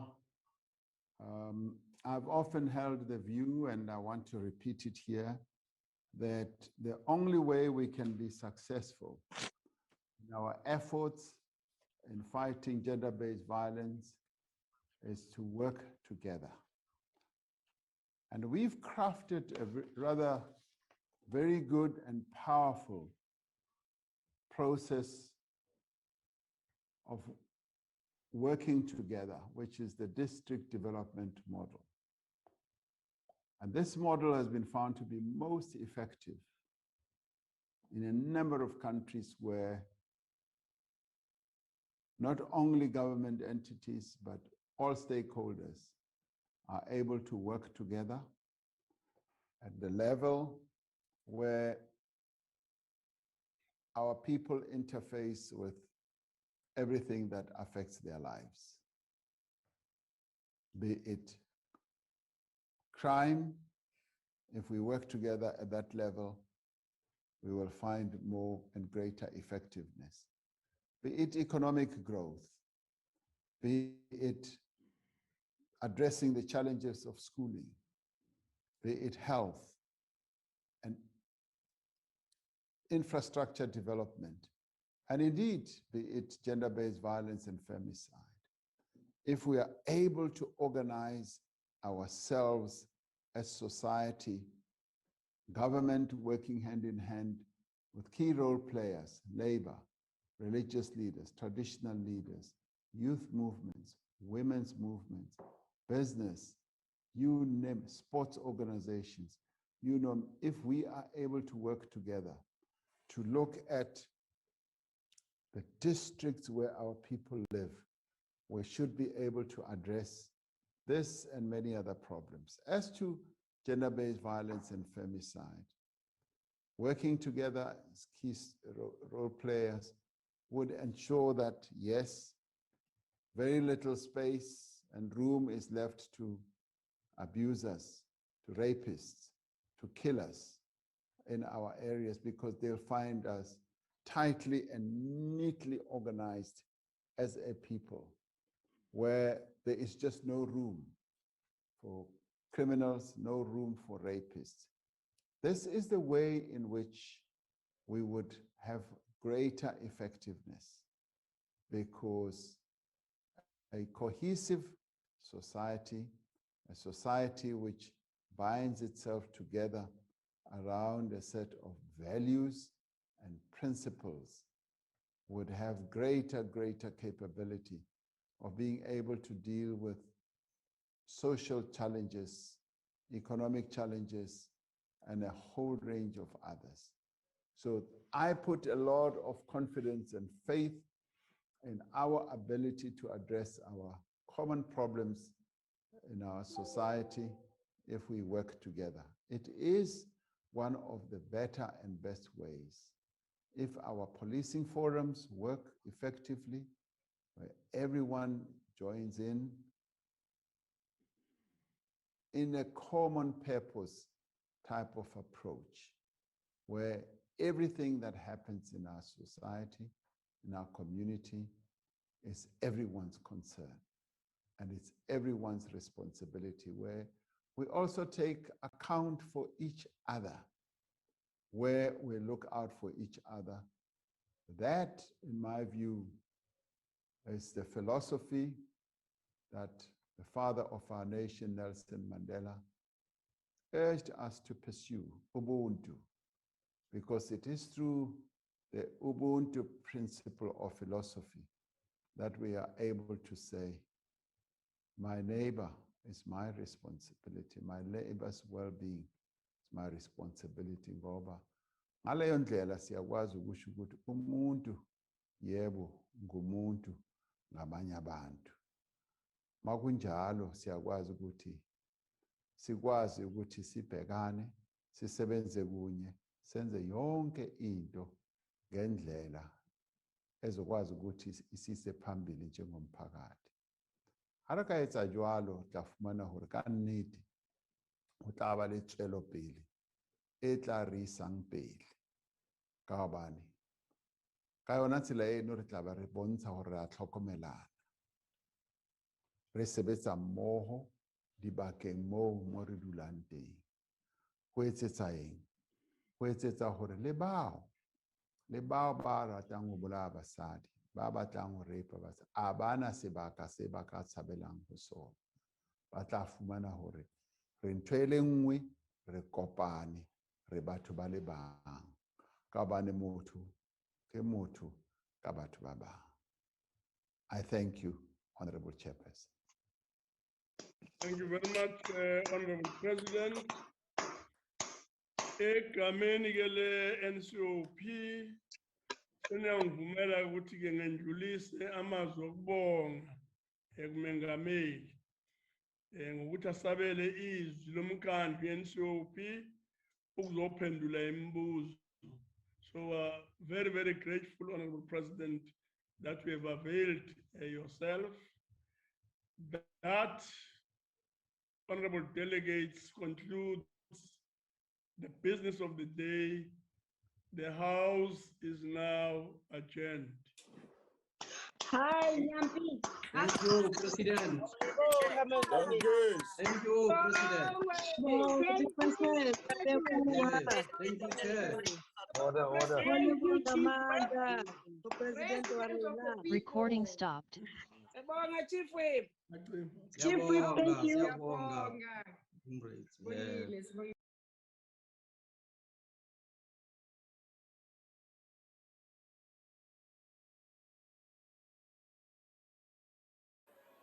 I would like to recognize a whole lot of young women who are with us today in response to the campaign to take a child to work, whereby the girl children have been following and shadowing some of the honorable members. You are welcome, and we recognize the fact that tomorrow you will be sitting here where I am, and one of you will be sitting where the president is sitting. So we welcome you.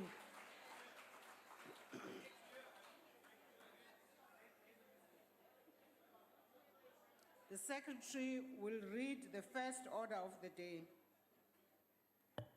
Resumption of debate on vote number 1, the presidency. Reply by the president.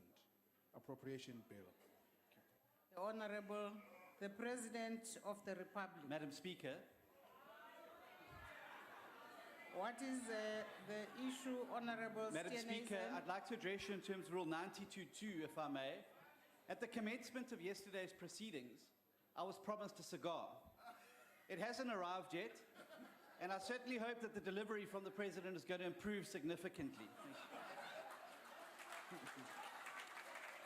I hope so. Maybe the President will address that matter. The Honorable the President.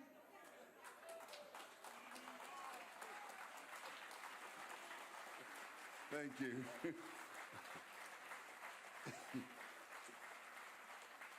Thank you. Thank you.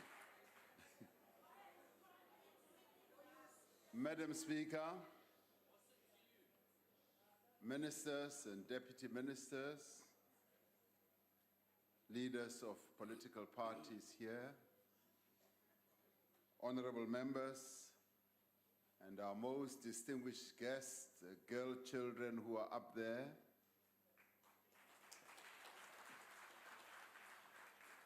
as well as Mr. J. Garthi, the Minister of Railways from the Republic of Ghana,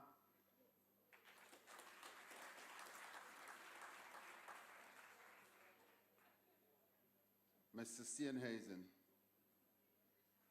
yesterday I had your cigar. But when I sought to offer it to you, standing here, you looked most unhappy. And I don't know what caused your unhappiness. So I donated it to someone else. Depending on how you and I do today,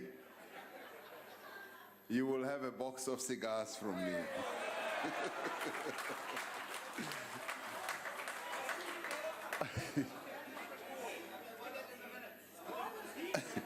Madam Speaker, I wish to extend my gratitude to all the honorable members who participated in the debate on the budget vote of the presidency, vote 1. Yesterday's debate provided ample evidence of the dynamism of our democracy, of the ability of our institutions to give a platform to a diversity of views it provided a valuable opportunity as well for representatives of the people of this country to articulate some of their views, interests, and expectations. It demonstrated that we disagree often vigorously, but we are bound together by a determination to make South Africa work. We are bound together by a desire for a South Africa that has confronted many divisions of the past and sought to heal them.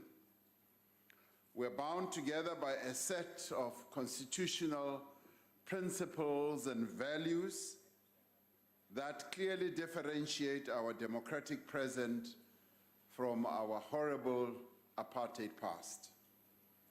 Several speakers yesterday spoke of nation building and the need for reconciliation.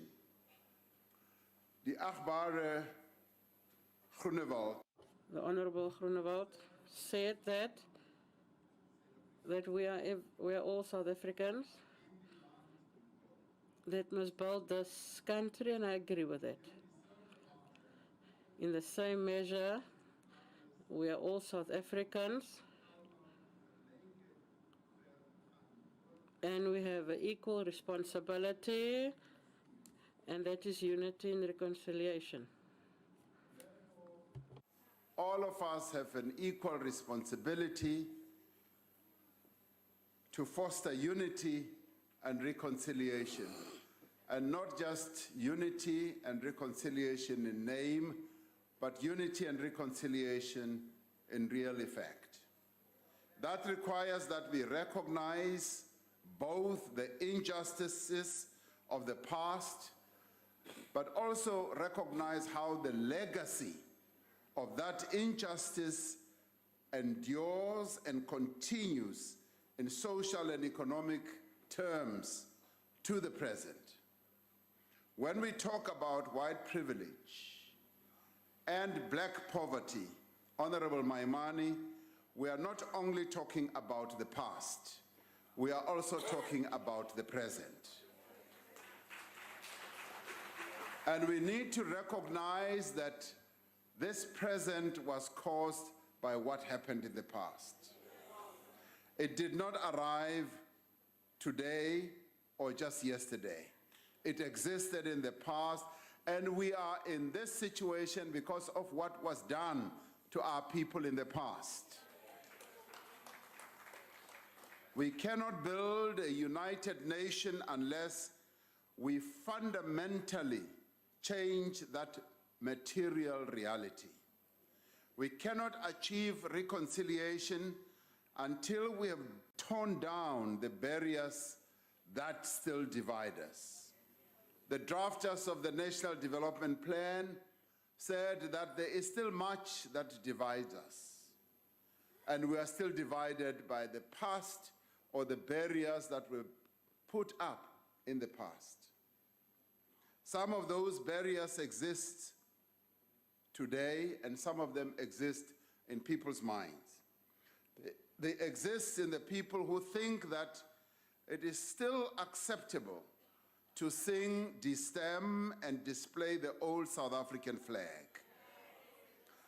These are not symbols of Afrikaner identity.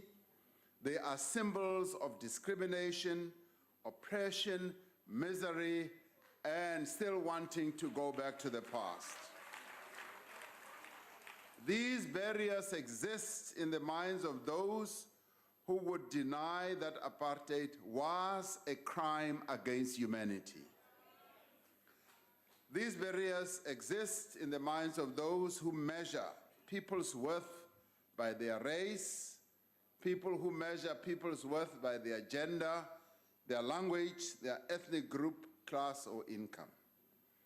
These barriers also exist in the landscape of our country between those who live in the rural areas and those who live in the urban areas, and those who live in the former homelands and those who live in cities and towns, between those who live on the periphery and those who live in the center of things. And these barriers exist in people's daily conditions of life, between those who have jobs and those who are unemployed, between those who are skilled and those who do not have skills, and between those who have assets and those who have no assets at all. As we work to build a united nation, we need to tear down these barriers that prevent women from occupying their rightful place in society. This was a matter that Minister Dlamini raised very sharply and directly yesterday. We tend to think that nation building is about reconciling black and white South Africans, yet it is also about reconciling men and women. It is about achieving equality in the home, at schools, in colleges, and in universities, in the workplace, and also in this parliament, in government, and in every public institution. In every area of government work, there is a need to give specific attention to the representation of women, whether it is in the Black Industrialist Program, our public employment programs, infrastructure development, public procurement, or small business support. We need to prioritize the education of the girl child and remove the impediments that prevent these wonderful young ladies from completing their schooling and advancing to higher education and training. Government is doing much in this regard, but it is quite clear that we need to do more. We need to build on programs like She Conquers campaign, increasing its reach and its impact across the country. Today is Take a Girl Child to Work, an initiative that demonstrates to the girls of this country that their rightful place in society is wherever their dreams can take them to.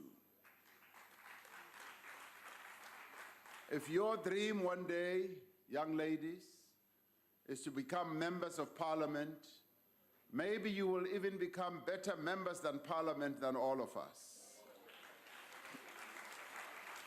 If your dream is to become a minister of government, maybe you will even become a much better minister of government.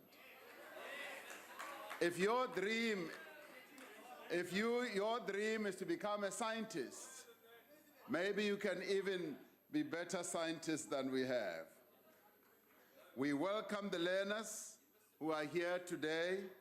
We are hopeful that from among this group will emerge a new generation, yes, of educators, doctors, pilots, ready to take up the needs and interests of our people. We are hopeful that from among this group will emerge enormously talented people. Our Constitution envisages a state founded on the principles of dignity, the achievement of equality, and the advancement of human rights and freedoms. As we work together to overcome the divisions of race, gender, and class that have characterized our country over decades, we often overlook the discrimination, oppression, and disempowerment of people with disabilities. The Honorable Nieuho Drachen yesterday said much to us about this area of work. And the ANC government has done much to advance the rights and opportunities of people with disabilities over the past 24 years, but it is equally true that from what she was saying, we have not done enough. Our approach needs to begin with a greater awareness of the challenges facing people with disabilities and how this should impact on the way we design public infrastructure, public buildings, how we provide public services, our recruitment and human resource management practices, and our approach to procurement and enterprise development. We must, in particular, attend to the specific needs of people with different forms of disability within our education and health systems. It is not enough for every department, public entity, company, and private organization to have a policy on disability. They need to have programs, real programs that affirm and empower people with disabilities. This we must do because people with disabilities are like all of us. They have rights that, like all of us, we must therefore do right by them.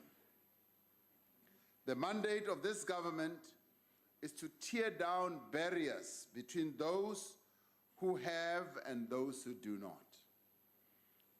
It is in fulfillment of that mandate that we have embarked on a massive, far-reaching investment drive.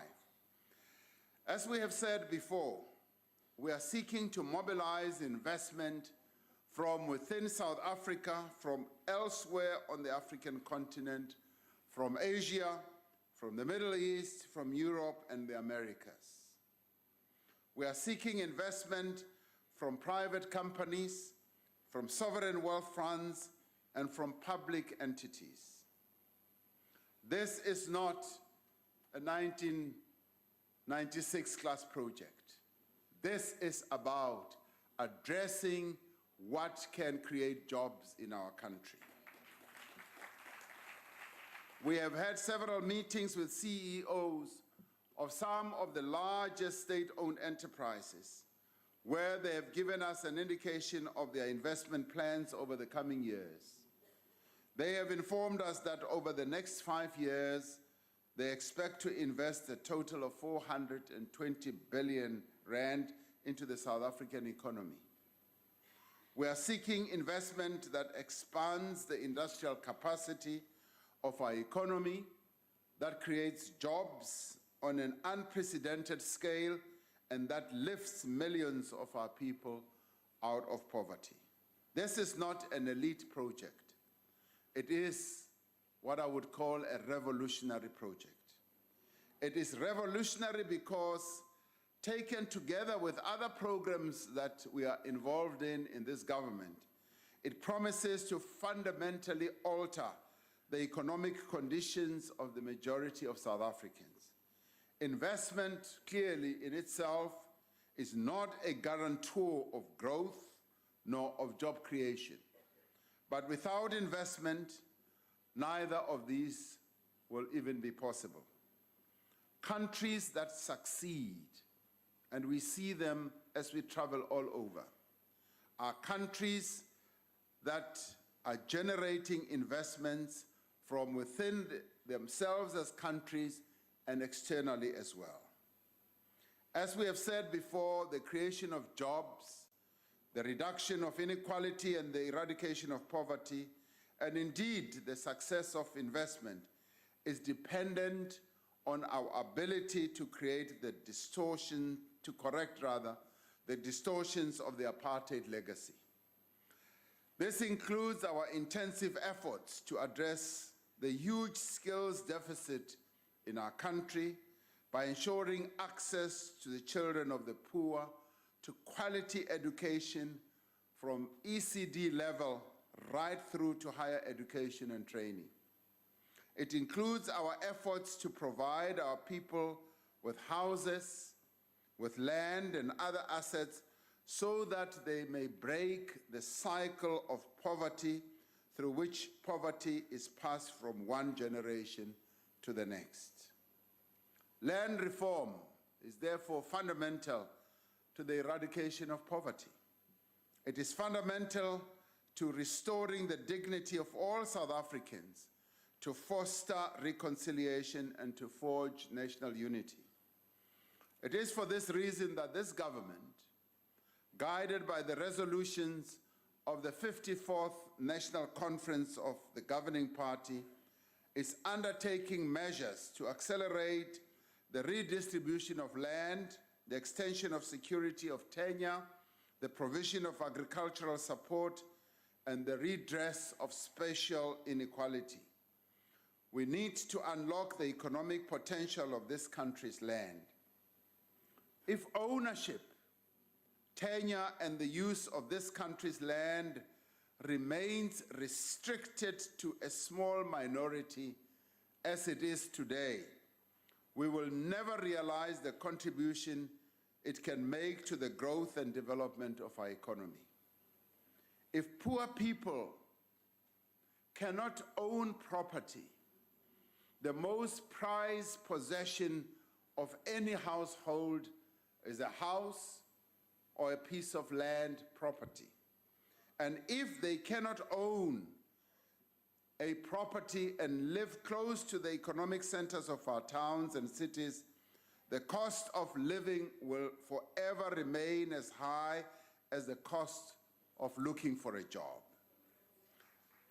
That is why we must use every means at our disposal to make this happen. We have no other choice, and in fact, on our side, it is a historic duty and responsibility to restore the imbalances of the past. That is why we will not relent in our determination to use, yes, expropriation without compensation as one of the mechanisms to effect land reform.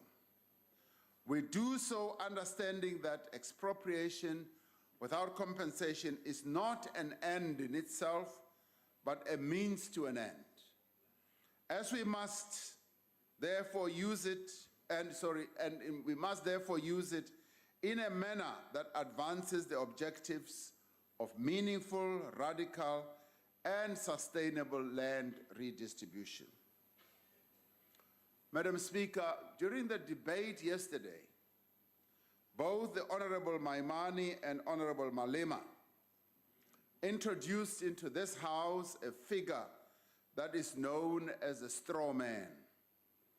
The dictionary definition of a straw man is an intentionally misrepresented proposition that is set up because it is easier to defeat than an opponent's real argument.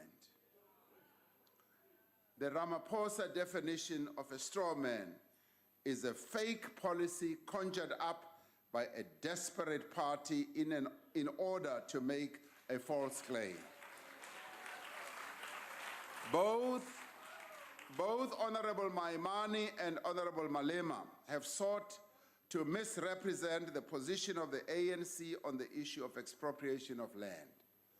However, if you go through the resolutions of the ANC's 54th conference, its January 8th statement, the State of the Nation address, replies to questions in this House and recommendations of the ANC's recent land workshop, there is a clear and consistent thread. We will not be diverted from the path we are on. We will not shy away from engaging in debate. We will engage, we will consult, and we will seek to build consensus. But we will not compromise on our determination to resolve the land question in this country once and for all. You are therefore invited to join us in this effort to make sure that the decisions that are taken are decisions that are owned by the people of this country. The restoration of the land to the poor and dispossessed through a constitutionally mandated program of redress and reform is a revolutionary act. The illegal occupation of land is not. We must remind ourselves why we have a constitution and why we value the rule of law. It is to protect the poor and the vulnerable from the arbitrary exercise of power, to prevent a repeat of the abuses and the violations of the past. Our Constitution is an instrument of radical transformation. We should treasure it, we should safeguard it, and we should use it to achieve fundamental social and economic change. A number of speakers also, Madam Speaker, touched on the crucial issue of governance and the need to build a capable and developmental state. Some honorable members would have us believe that this is simply a matter of the size of the cabinet. It is, I regret to say, much more than that. The reconfiguration of the state is a far greater and more ambitious undertaking that must go to the heart of the capacity of government to meet the country's developmental needs. We need to address issues of structure, not just of national departments, but of all spheres and all public institutions. We also need to address issues of efficiency, effectiveness, as well as resource allocation. Not only must we end all fruitless, wasteful, irregular, and unauthorized expenditure, but we must also make sure that the money we budget is allocated to programs that have the greatest beneficial impact. Budgeting is about making choices. We need to have the capacity, the data, and the political will to make the right choices. As Minister Dlamini Zuma said, we are working to establish an institutional framework to integrate planning across government and ensure alignment between national, provincial, local government planning and other sectors.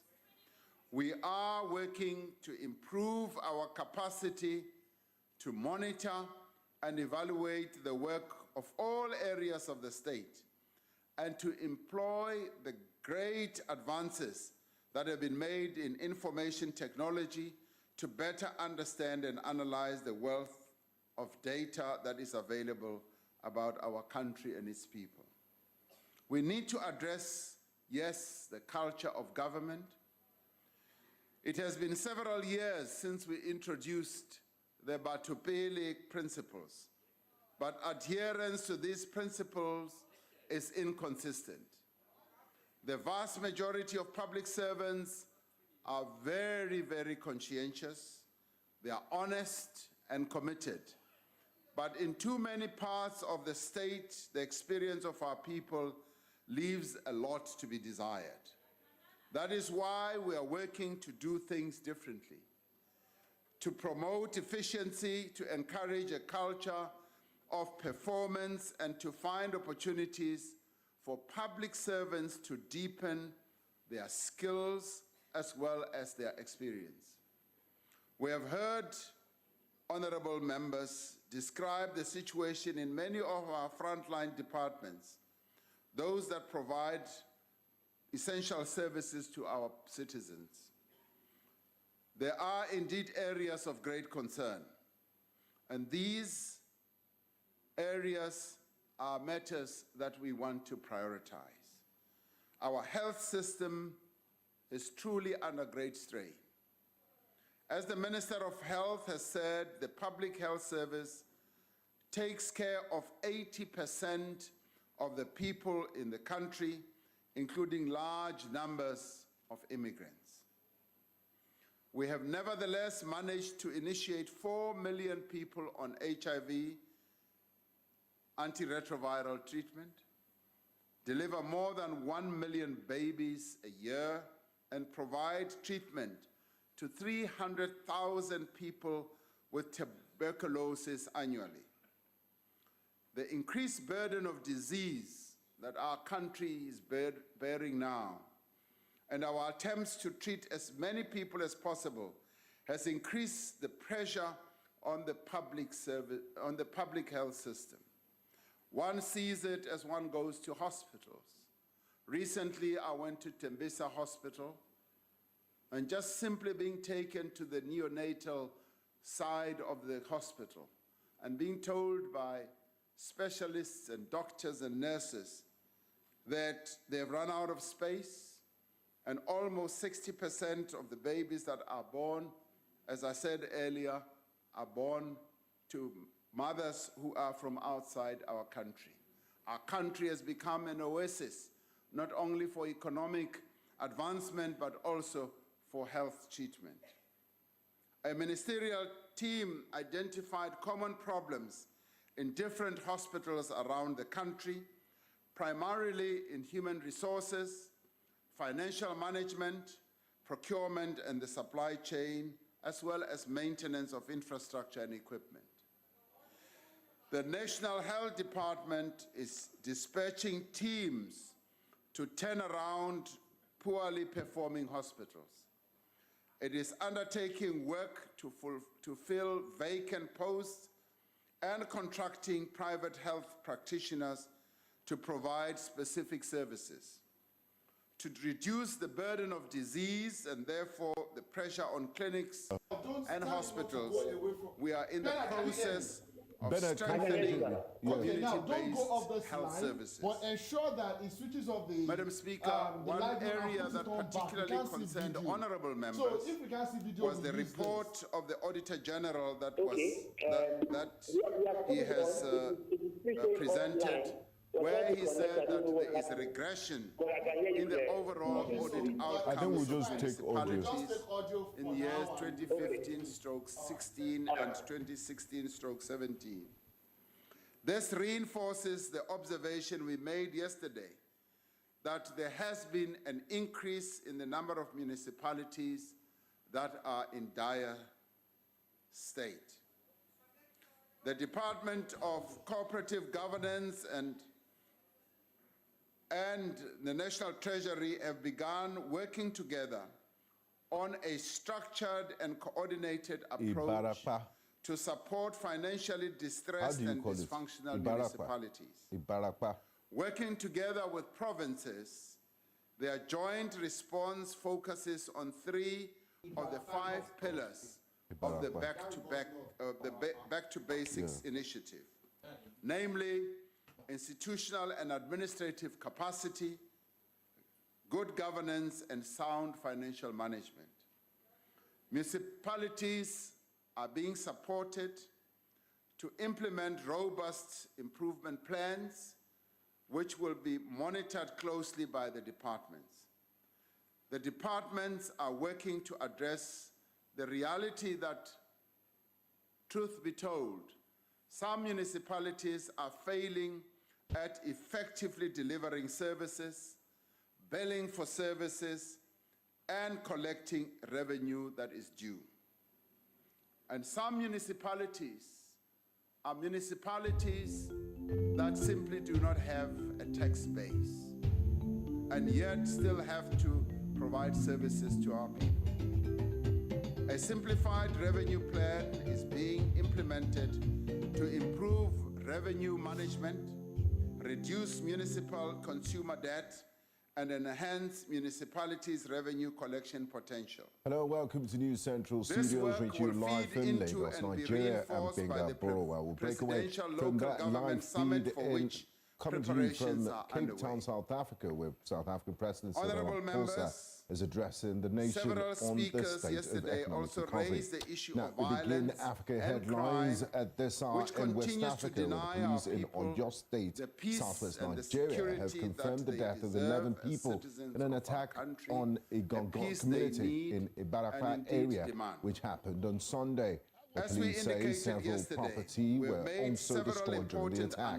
In the meantime, the police says more personnel have been deployed to the area to prevent further breakdown of law and order. NewsCentral's Bernard Akede is in the area to feel the pulse of the indigents. He joins me now for an update on the situation. Hi, good afternoon, Bernard. These critical appointments will strengthen yes, I can hear you loud and clear. Thanks for joining us. So, what's the atmosphere in Ibarapa like at the moment? Can you keep us up to speed with the situation there?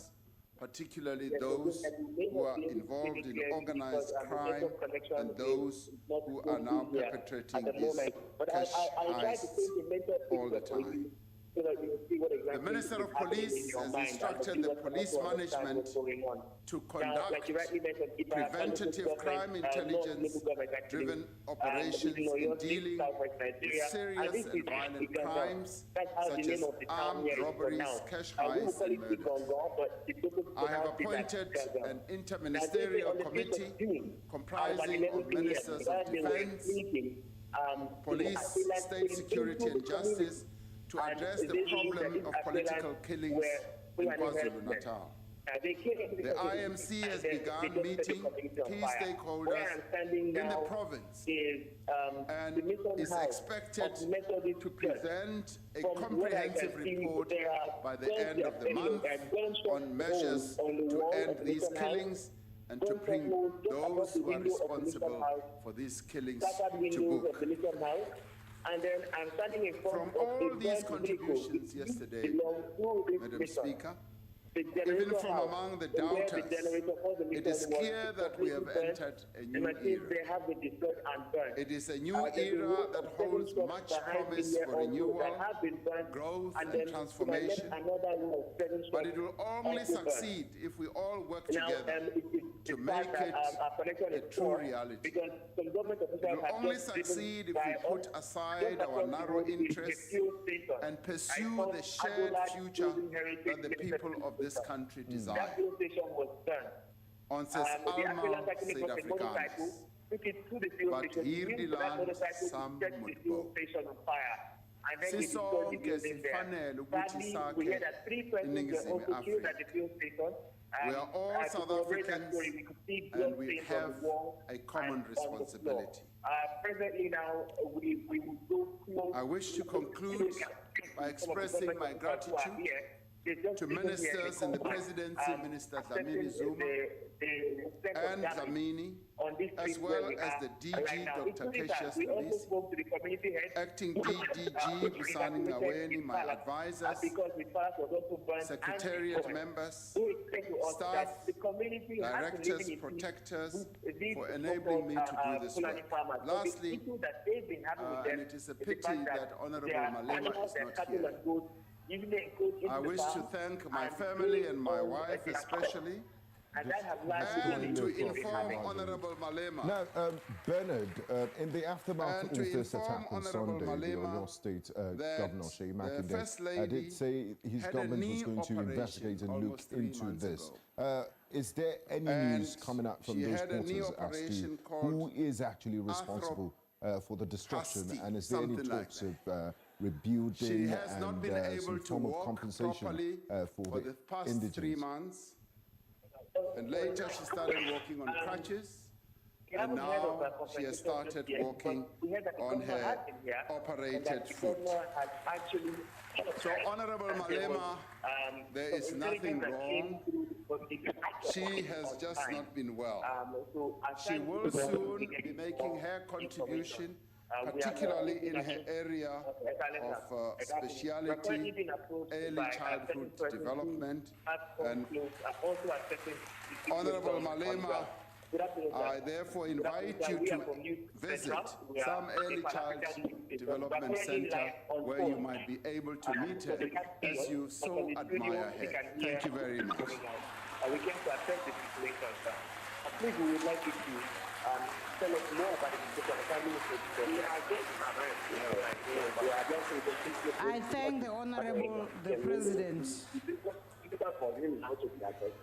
The Secretary will read the last order of the day. Debate on Africa Day, the legacy of Mr. Nelson Mandela in building a better Africa and a better world. Madam Speaker. Yes, Honorable Steenhuisen. Madam Speaker, I take it was a case of close but no cigar.